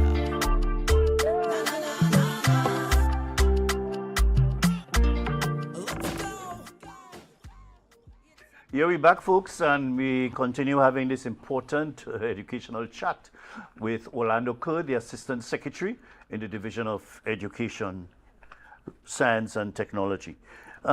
Research and technology. Research and technology. Education. Education. Make it easier to everybody to remember. Yes, yes. But Orlando, there's an issue that I want to clarify with you in terms of your role, your former role as union rep, as teachers rep in the union, and your Tobago rep, and now your role as education secretary or assistant secretary in education. Is there not some conflict sometimes, or how people view you, with some ambivalence, or so how you treat with this sort of thing, and gain some respect in the whole process? Okay. Let me see how best I can answer that question. And I'm very happy that you asked that question, because it's a question that I got some criticisms for when I came on this program, and I think the union was going to engage in protest action. And I was asked by the host what was my view. Mm-hmm. And I said then that the union has to do what the union has to do. But I, as assistant secretary, cannot ask the teachers to remain at home. And I felt that that was straightforward, because now I wear a different hat. And as assistant secretary, I would want our students to be taught and supervised and be safe in the classroom. So the notion that you were union rep and now you're quiet about certain issues is really far from the truth. Because the reality is that even now, I insist on safe, secure environment for teachers. I insist on all the things that I would have advocated for when I was in tutor. The difference is that I am now the employer and not the union. So you cannot, as the employer, I'm not sure how you will then, as the employer, represent against yourself. It is, let me give an example. Is it really representing against yourself? No, what I or mean taking up some of the issues exactly. that you yourself took up and maybe following through it or take it to another level. And you think, well, you're in a position that maybe these things could be done much easier. And that happens. That happens because just as, okay, let me give an example. When I was in tutor, we were advocating for appointment of teachers who are on contract. Since I became Assistant Secretary of Education, we have moved mountains with that.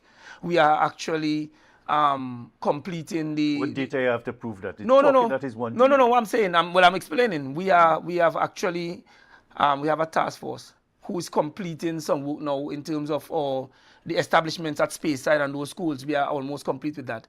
Very soon, our objective is to have nobody on contract in Tobago, and we are moving assiduously towards that. Now, obviously, that is affected by external agencies like the Teaching Service Commission and those agencies. And we have already started discussion in terms of expediting that. But how are you expediting that? You know that will take a year. No. Well, one of the things that we would have said to the commission is that I'm trying to understand why you want to move away from the contracted teachers. No. Contract it's easier teachers. to do it, easier to bring No. It's easier even to dismiss. No, contract teachers are actually at a disadvantage because they don't have security of tenure. There is no opportunity for advancement, no opportunity for promotion, right? And they complain, as I can tell you, that if they go to get a mortgage, because they're on contract, they can't get mortgages and so on. So they're at a disadvantage. Look at these things if you have more than one contracted in No, but the reality is that for many things that I don't want to go into because of time, a contract teacher is at a disadvantage. You know, even when you look at the present situation with the arrears of salary, contract teachers are not going to get that because they are not in the system, right? Remember, contract teachers are not But Orlando, teachers. that can be addressed by discussing and arranging an appropriate level of compensation where you take all of that kind of thing into consideration. I think that it is something that can be looked at, but I'm saying that... But my point is you could do that or pursue having the teachers brought, streamline them with the Service Commission program. Do you know that there is no contract teacher in Trinidad? Not one? At any secondary school? We had to do that in Tobago, you know why? Because at the same time it will take to get all these people appointed. And that is the point that there was a discrepancy in the system. But that does not mean, and I understand why it had to be done when it was done, because I was there, and I know that sometimes you needed a teacher. And the time that the Service Commission is taken to appoint this teacher, you, as the person in charge of education in Tobago, cannot simply wait until the commission comes, so you have to bring the person on contract. Of course. But I'm saying also that that is not the ideal, and that it affects a lot of things. Because let me explain. Just look at this scenario. If you're a teacher on contract and on contract at, say, a secondary school for 10 years, and I, a young teacher graduated from university, and depending on the area, I get appointed to teacher 3 at that school today. Today, I become senior you. You are there for 10 years. But you're on contract. And I get appointed today in the normal system. I become senior you. And therefore, that cannot be right. And therefore, we have to move to getting all our teachers in the system the way they are supposed to be in the system so that they don't miss on any opportunities for acting or for promotion of heads of department and all of these things. All our teachers must get that opportunity. Because the reality is that there are teachers who are very competent, who should be given those opportunities, but because they are not appointed in the system, they cannot. And therefore, we have to try to fix the system. It's not going to be easy, but that is just one example that we are trying to fix it. We have started the process. We have gotten some verbal commitment from the commission that they are going to help us to expedite it because we need to work with them. And that, again, speaks to autonomy in Tobago as well, because when you have to go to Trinidad for almost everything, even as it relates to some of those schools like Speyside and Godo, where the establishments are limited and there are some positions that are not on those establishments. We had to go to cabinet to get it created. But that was done? Right? Nobody, remember, you have to do the first part. You have to appoint first. And then when you appoint the persons into the positions, then you can make a case for more. You can't make a case for all, for additional spaces, and you still have some spaces. So what we are doing, we are auditing the system, filling the gaps that are there now, and then we will make a case for more. Now, this process is going to take some time. Yeah. But it is not something going to happen in a month. Use some teachers. No, but there are teachers, they want contract teachers to do something, and there are special, and some teachers, there are quite a lot of teachers, they want to get a start, they want to get some experience, and after 5 years, they want to go on to the point is, though, with that situation, those teachers are already in the system. So it's not that those classes are not being taught. Those teachers are there. Okay. So we are utilizing the teachers who are already there, okay, but we are going to be making an attempt to have them appointed in the system. So we're not going to look for new people. You have been teaching in the position. We are going to try to get you appointed as a bona fide teacher in the service. So in other words, what you say now is that your role previously as tutor rep complements, and your experience in that area complements what you're doing presently and trying to fast track it. And you say you're moving mountains in terms of that, taking it to the other level. For the time that we have been there, we have looked at a lot of the areas where we have challenges, and we have had challenges for years, and we are addressing them, right? And that is how you move forward. When you are on this side, you know, you don't go out there and make noise for it to be done. You do it. So that is the difference. But you do it and you're doing it quietly. You're not going out there and saying, but you know, so I'm saying that these things are happening. We have already signaled to our teachers and so on. You have to get ready for when the interviews come and so on. But we are doing it. But you're not out there making it the biggest issue. And there are so many other issues that we have identified that we need to fix, and we are fixing quietly in the division. So, you know, I don't know that people could say that, well, no, communication is important. No, that you're not doing anything and so on. Communicate with the stakeholders, let them know what you're doing, and of course the general public. Yes, they want to know what's in.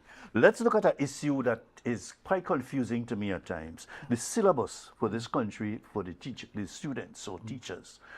Sometimes you get the pushback that the syllabus had to be completed.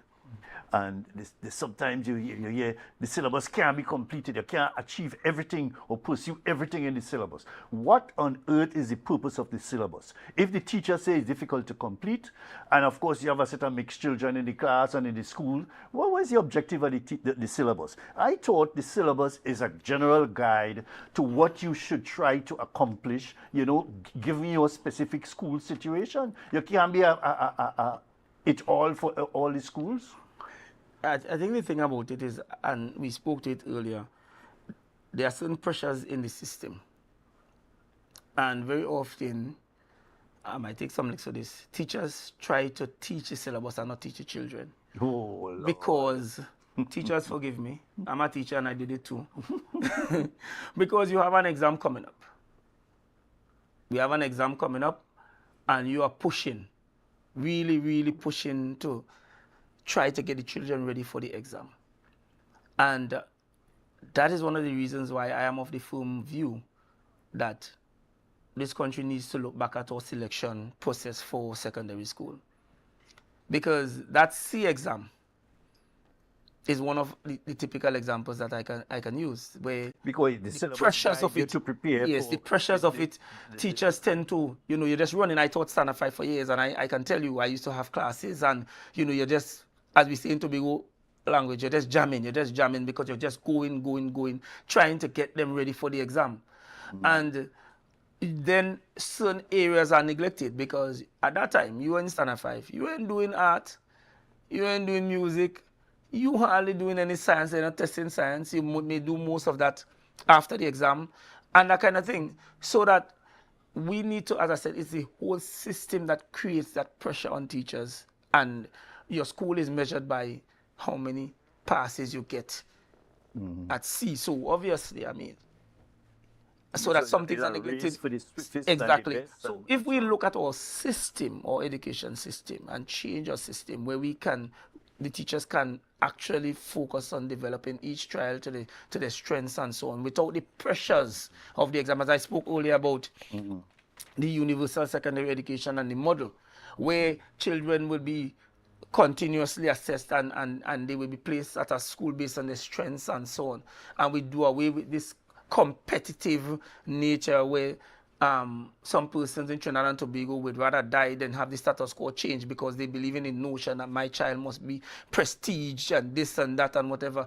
We need to move away from that, because I think it's in our head where we believe that a child who, for example, can do mathematics and so on is better than a child who can fix an engine. There are some children who naturally have the affinity to look at a car engine and learn mechanic. But in our mind, mechanic is for the child who don'ts. That's what we just tell you, or tech voc is for the child who can't do anything else. And that is where we as adults as well, we perpetuate this thing. We push the notion that you do the academics first, and then maybe if you fail that, then you fall back on something, you fall back on one of these areas, the tech voc areas, when it is not supposed to be that way, right? Because persons who are very intelligent can and should be in tech voc, because if that's your calling and that's the area that you want to get developed in. And if you're well trained in these areas, a boy, hotelier was telling me recently that he had a plumber, real good professional plumber, came in to do some plumbing works in his system and so on. And the bill after 2 days was some $16,000. So you understand? In 2 days, the kind of money I don't know which average lawyer or doctor, exactly. Average doctor, getting that kind of thing after 2 days. And you're correct. You're correct, because I think, as I said, we as parents, we also push it. Let me give you another area that before you go there, let's take a break. They're telling me I have to take another break. Sure, no problem. So folks, we go for a quick break and come back and we continue chatting with Orlando Kerr. Good morning, Tobago.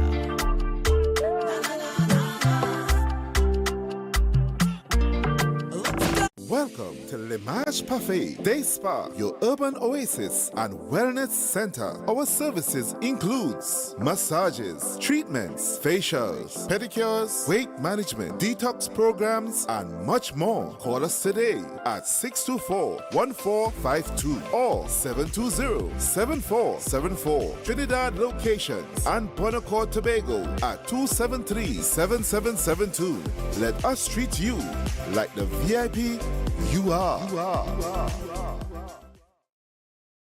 Tobago Glass Supplies has been a leading name for over 37 years in the glass and aluminum market in Tobago. We provide an extensive range of high-quality, innovative aluminum and glass products for commercial and residential use. Competitive prices with superior and professional services by committed employees who are guided by rigid quality standards. Tobago Glass Supplies specializes in the manufacture and installation of glass and aluminum products that are essential to today's homeowners and the business environment. We are engaged in marketing, sales, and installation of a variety of products. These ranges from windows and doors to necessities such as mirrors for homes and vehicles, designed and manufactured in-house or imported.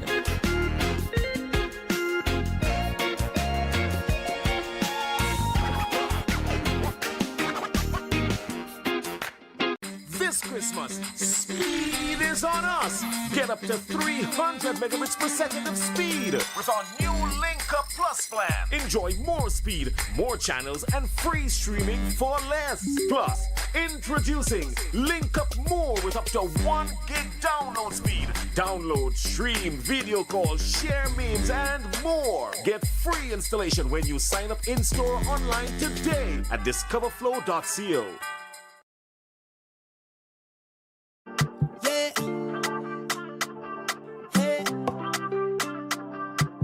Tobago updates. Good morning, Tobago.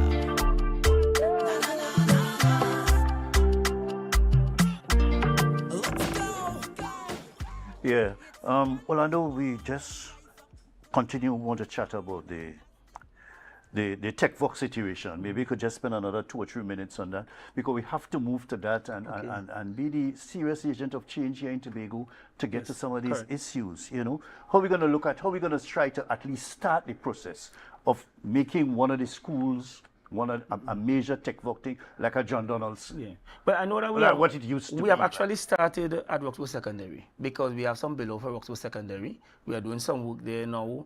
We're doing some work in the hall. We're transforming it into an indoor facility, right? So that a mini indoor facility. So that, because one of the challenges that we realize is that all our students, when they participate in sport, they play on hard surfaces. But when they go to Trinidad to participate, they have to play on the wooden surface and they have to transition. So we want to give our students that kind of exposure. Now, we know we have the indoor facility that is earmarked for baccalaureate, but we also want to give persons in the East an opportunity that they can get that kind of feel. So that has already started. And we are looking That is at the school? At the school. But of So course, it's a we want to school make it level for community. We want to make it available. When it community come as with the well. community as well, I think the school Yeah. can also make some fun. So there are some plans in that regard. So what are the tech voc areas that Right, you're and looking then the school itself has a tech voc program. I think part of one of the challenges is the getting tutors. You know that we have a deal with tutors, right? But they have I know the metalwork program is going on and so on. We want to complement and supplement the equipment and machines there, and we want to build it out. Because one of the things we realize is that we can't do it at every school. So what we want to look at a school in the East and one in the West. Also, we want to open back the trade school at Roxburgh properly and the one at Bonaccord, because we recognize that we need to have our students or boys engaged and so on, and our girls who want to go into that direction. We want to have them I think you engaged. should change the name and let people do feel it's a trade. And you know, this kind of way long time, if you ain't do well, go on a trade. But, and that is, It that has is a derogatory kind of Yes.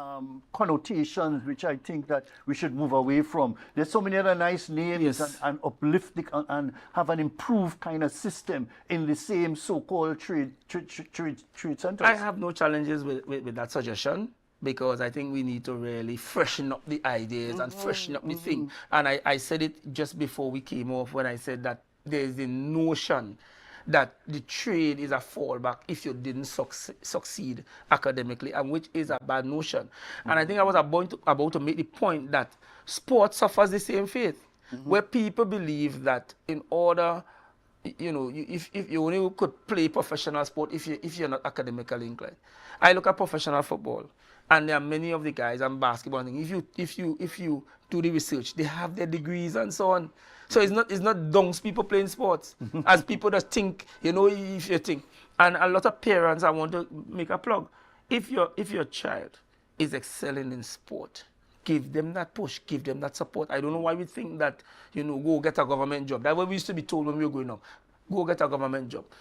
But the reality, if you become a professional sportsman or woman, the government come after you. Or the kind of money that agencies, the kind of big clubs come after you listen to the kind of salaries these professional footballers are working for. Yeah. Right? So that we need to expand our horizon, how we think about you know, education. Education is not just academics. And I think that is where we fall on. We just simply think about education as academics. Education must be all wrong. All wrong. Tech, voc, music, sport, we must develop our children all around. Yep. Yeah, definitely. I want to look at the issue of streaming. That kind of plays a role in what we discussed earlier. But how you go about streaming people in the system? Some people say don't stream. Have the system where everybody come together in a class and you do what you have to do. Do you see that some justification in streaming children? And in any case, you're going to take all the best children and send them to the so-called prestige schools. You know, there's not a need for streaming. You put people in all ability into a class and you're encouraging that. How that helped, especially those who have learning disabilities and so on? How that helped them? According to you, we designed to fail a lot of the people. Well, I think people are streamed naturally by our system, because when you do the C exam, you know, you take out this section, they go to bishops, or in Trinidad, you know, the prestige schools and so on. So that happens, right? There's that level that happens. And then in the class, the teachers will naturally have an idea of the children who will need extra attention and so on. But our system, because of the size of our classes, really makes it difficult. Because in one class, you will have children of mixed abilities coming from on top way down to the bottom. And it's worse at primary level. So given our system, it's a difficult thing for the teacher to be able to teach at all the different levels. I think what happens, it happens informally in the classroom, where the teacher now recognizes that John A. or Orlando needs additional help. So you're going to work a bit more with Orlando on certain things, right? And whereas Gerard might be understand the thing, so I could actually give him some work and let him work on his own and so on. But there is merit to streaming, and there are those who say that there's the argument that if you allow all the children to work together, then those at the top will pull those up at the bottom. So that there are arguments on theoretical. There are arguments on both sides. But I think that, as I said, it happens informally in the classrooms already. Yeah, because teachers generally will know the children who require extra attention, and most teachers will try to, give extra attention to those who need it. You'll walk around and you would actually sit with the one who's struggling a little bit and so on, and you'll know those who will be able to function on their own and so on. But it's not an easy thing to do when you have extremely large classes. And I want to get to teachers now. I don't want to say attitude, but the approach of teachers in the system, how they make the system work, or how they try to fight around the system to get the children to do their best, the best they can be, and so on. You think you're getting that kind of a drive from the teachers or the principals of the school to try and make things work, to try and approve or approach the thing with a certain target? I want to get so many children ready and prepared, not just to pass an exam, but bringing them better than you got them from the class below. Is there any approach to looking at it that way, instead of just teaching the children to recite this, learn this, and repeat it, and just write it over? They're not giving children to think, or they're not giving them a chance to reason and analyze things in a particular way. How the teachers can do better? How you see the teachers operating, and the principals or the respective schools operating to get the best from the students, and not just concentrating and get them to pass the bishops? Well, I think it's we call 6 or 1 1/2 a dozen of the other. Because I was in the classroom and I understand the pressures of getting children ready for an exam. And I think generally there are always exceptions that our teachers really, really try their best, given the system that we work with and the resources that we have and the technology available to us. We live in a third world country and so on. I think generally teachers try their best. It's not easy now because there are so many distractions. There are so many other variables. I can tell you, and again, is my opinion, the parental factor has changed from when I started to teach in 1992 to now, where, you're not getting that kind of support from many of the parents and that kind of thing. So a lot has changed. But I'm of the view that, the vast majority of our teachers are really trying their best. They really want what is best for the children. And they really, try to put their best foot forward on a daily basis. Of course, you're going to have a small minority that not coming up to scratch. Anyway, I want to let us end. We have about 4 more minutes, but we have to go over this time that they give us here. But we want to deal with the discipline in schools and the violence and the bullying and so on. And Tobago is no exception to that, from what I've been reading and following up and so on. Not everything reached the news, but there are some issues with this. How we intend to cope with this thing, short term and in the long term? I think a vast part of it is what I spoke about earlier. If children are placed in frustrating situations, in an environment where they cannot experience success, they are going to act out. So I started by talking earlier about the universal secondary education and how we need to look back at what we do. And when I say we, I'm talking about us in Trinidad and Tobago. We cannot continue to place children in an environment where they cannot experience success, where they are there and everything is above their head, where they want to work with their hands and they're not given any opportunity to do it. Once that continues to happen, you're going to continue to have frustrated children in the system. You're going to continue to have frustrated teachers in the system. and the system is going to continue to deteriorate, right?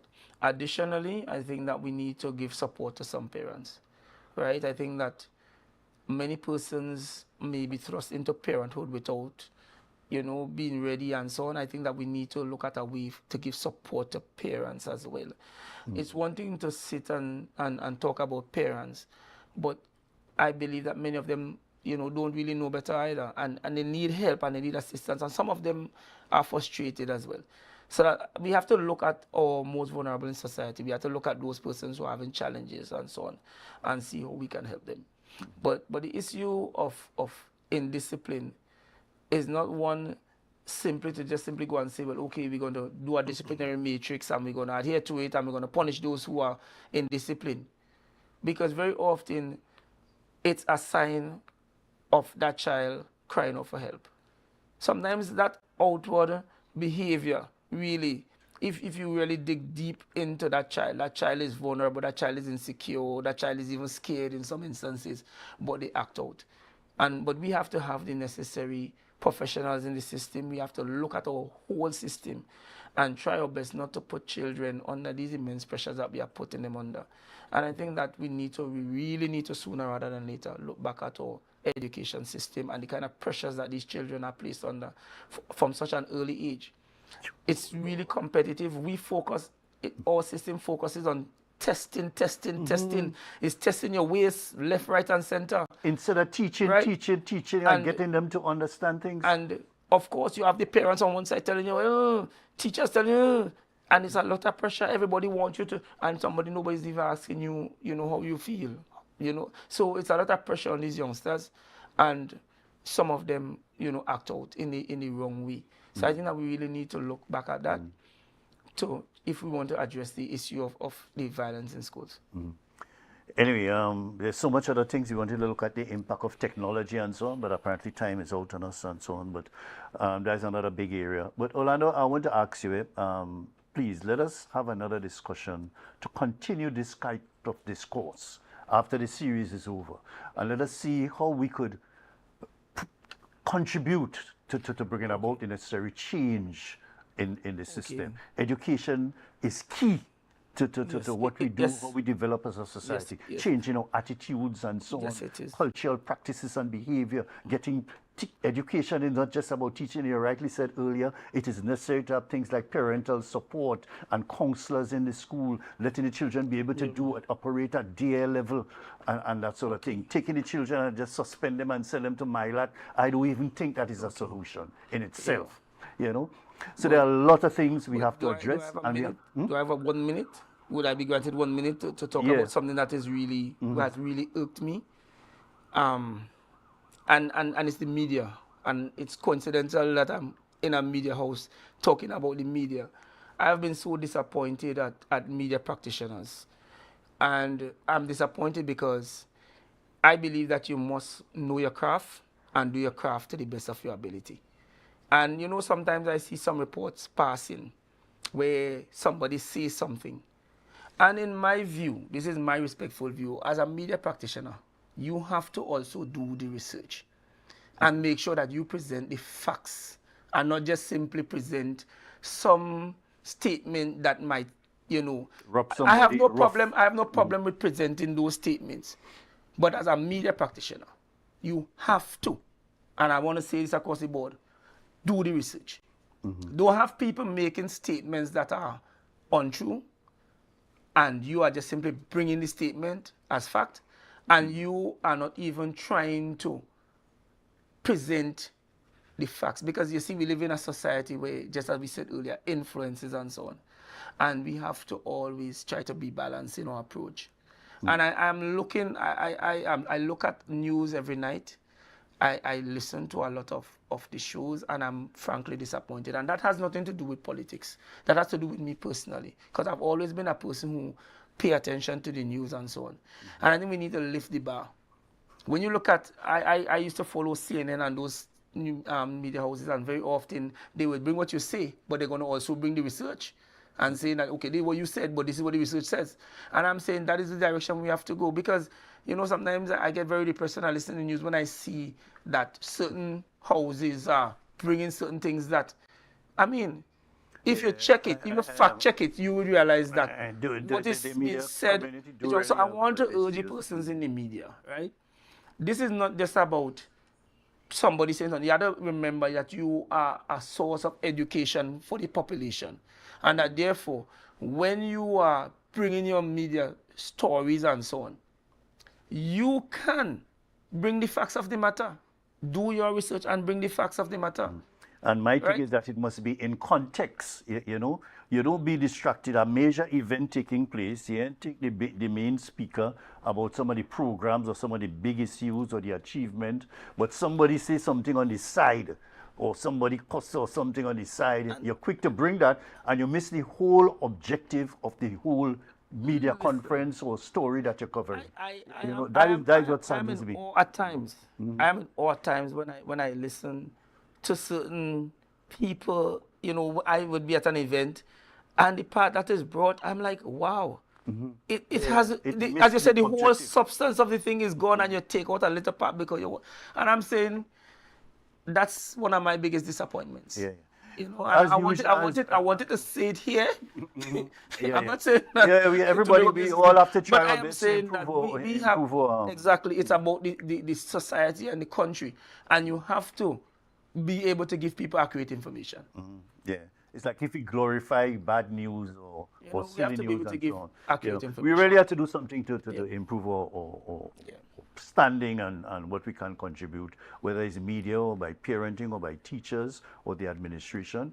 All hands are to be on deck. Education is quite key for this society as we move forward. Every child has an opportunity to do something or ability to do something. Let us capitalize on those people and stop categorizing people, or they're slow, they're not going to make it, and all them kind of things. You know, I had problems with them kind of issues in the past with some teachers also.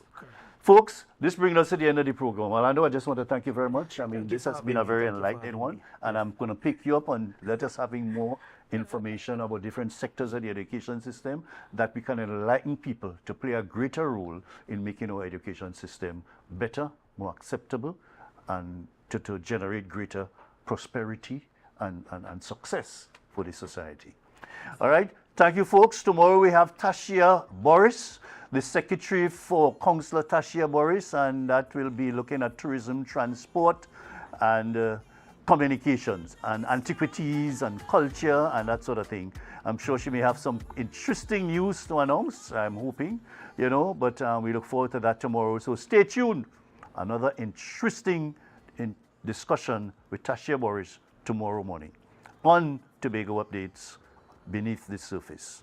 See you. Have a blessed week, people. See you tomorrow.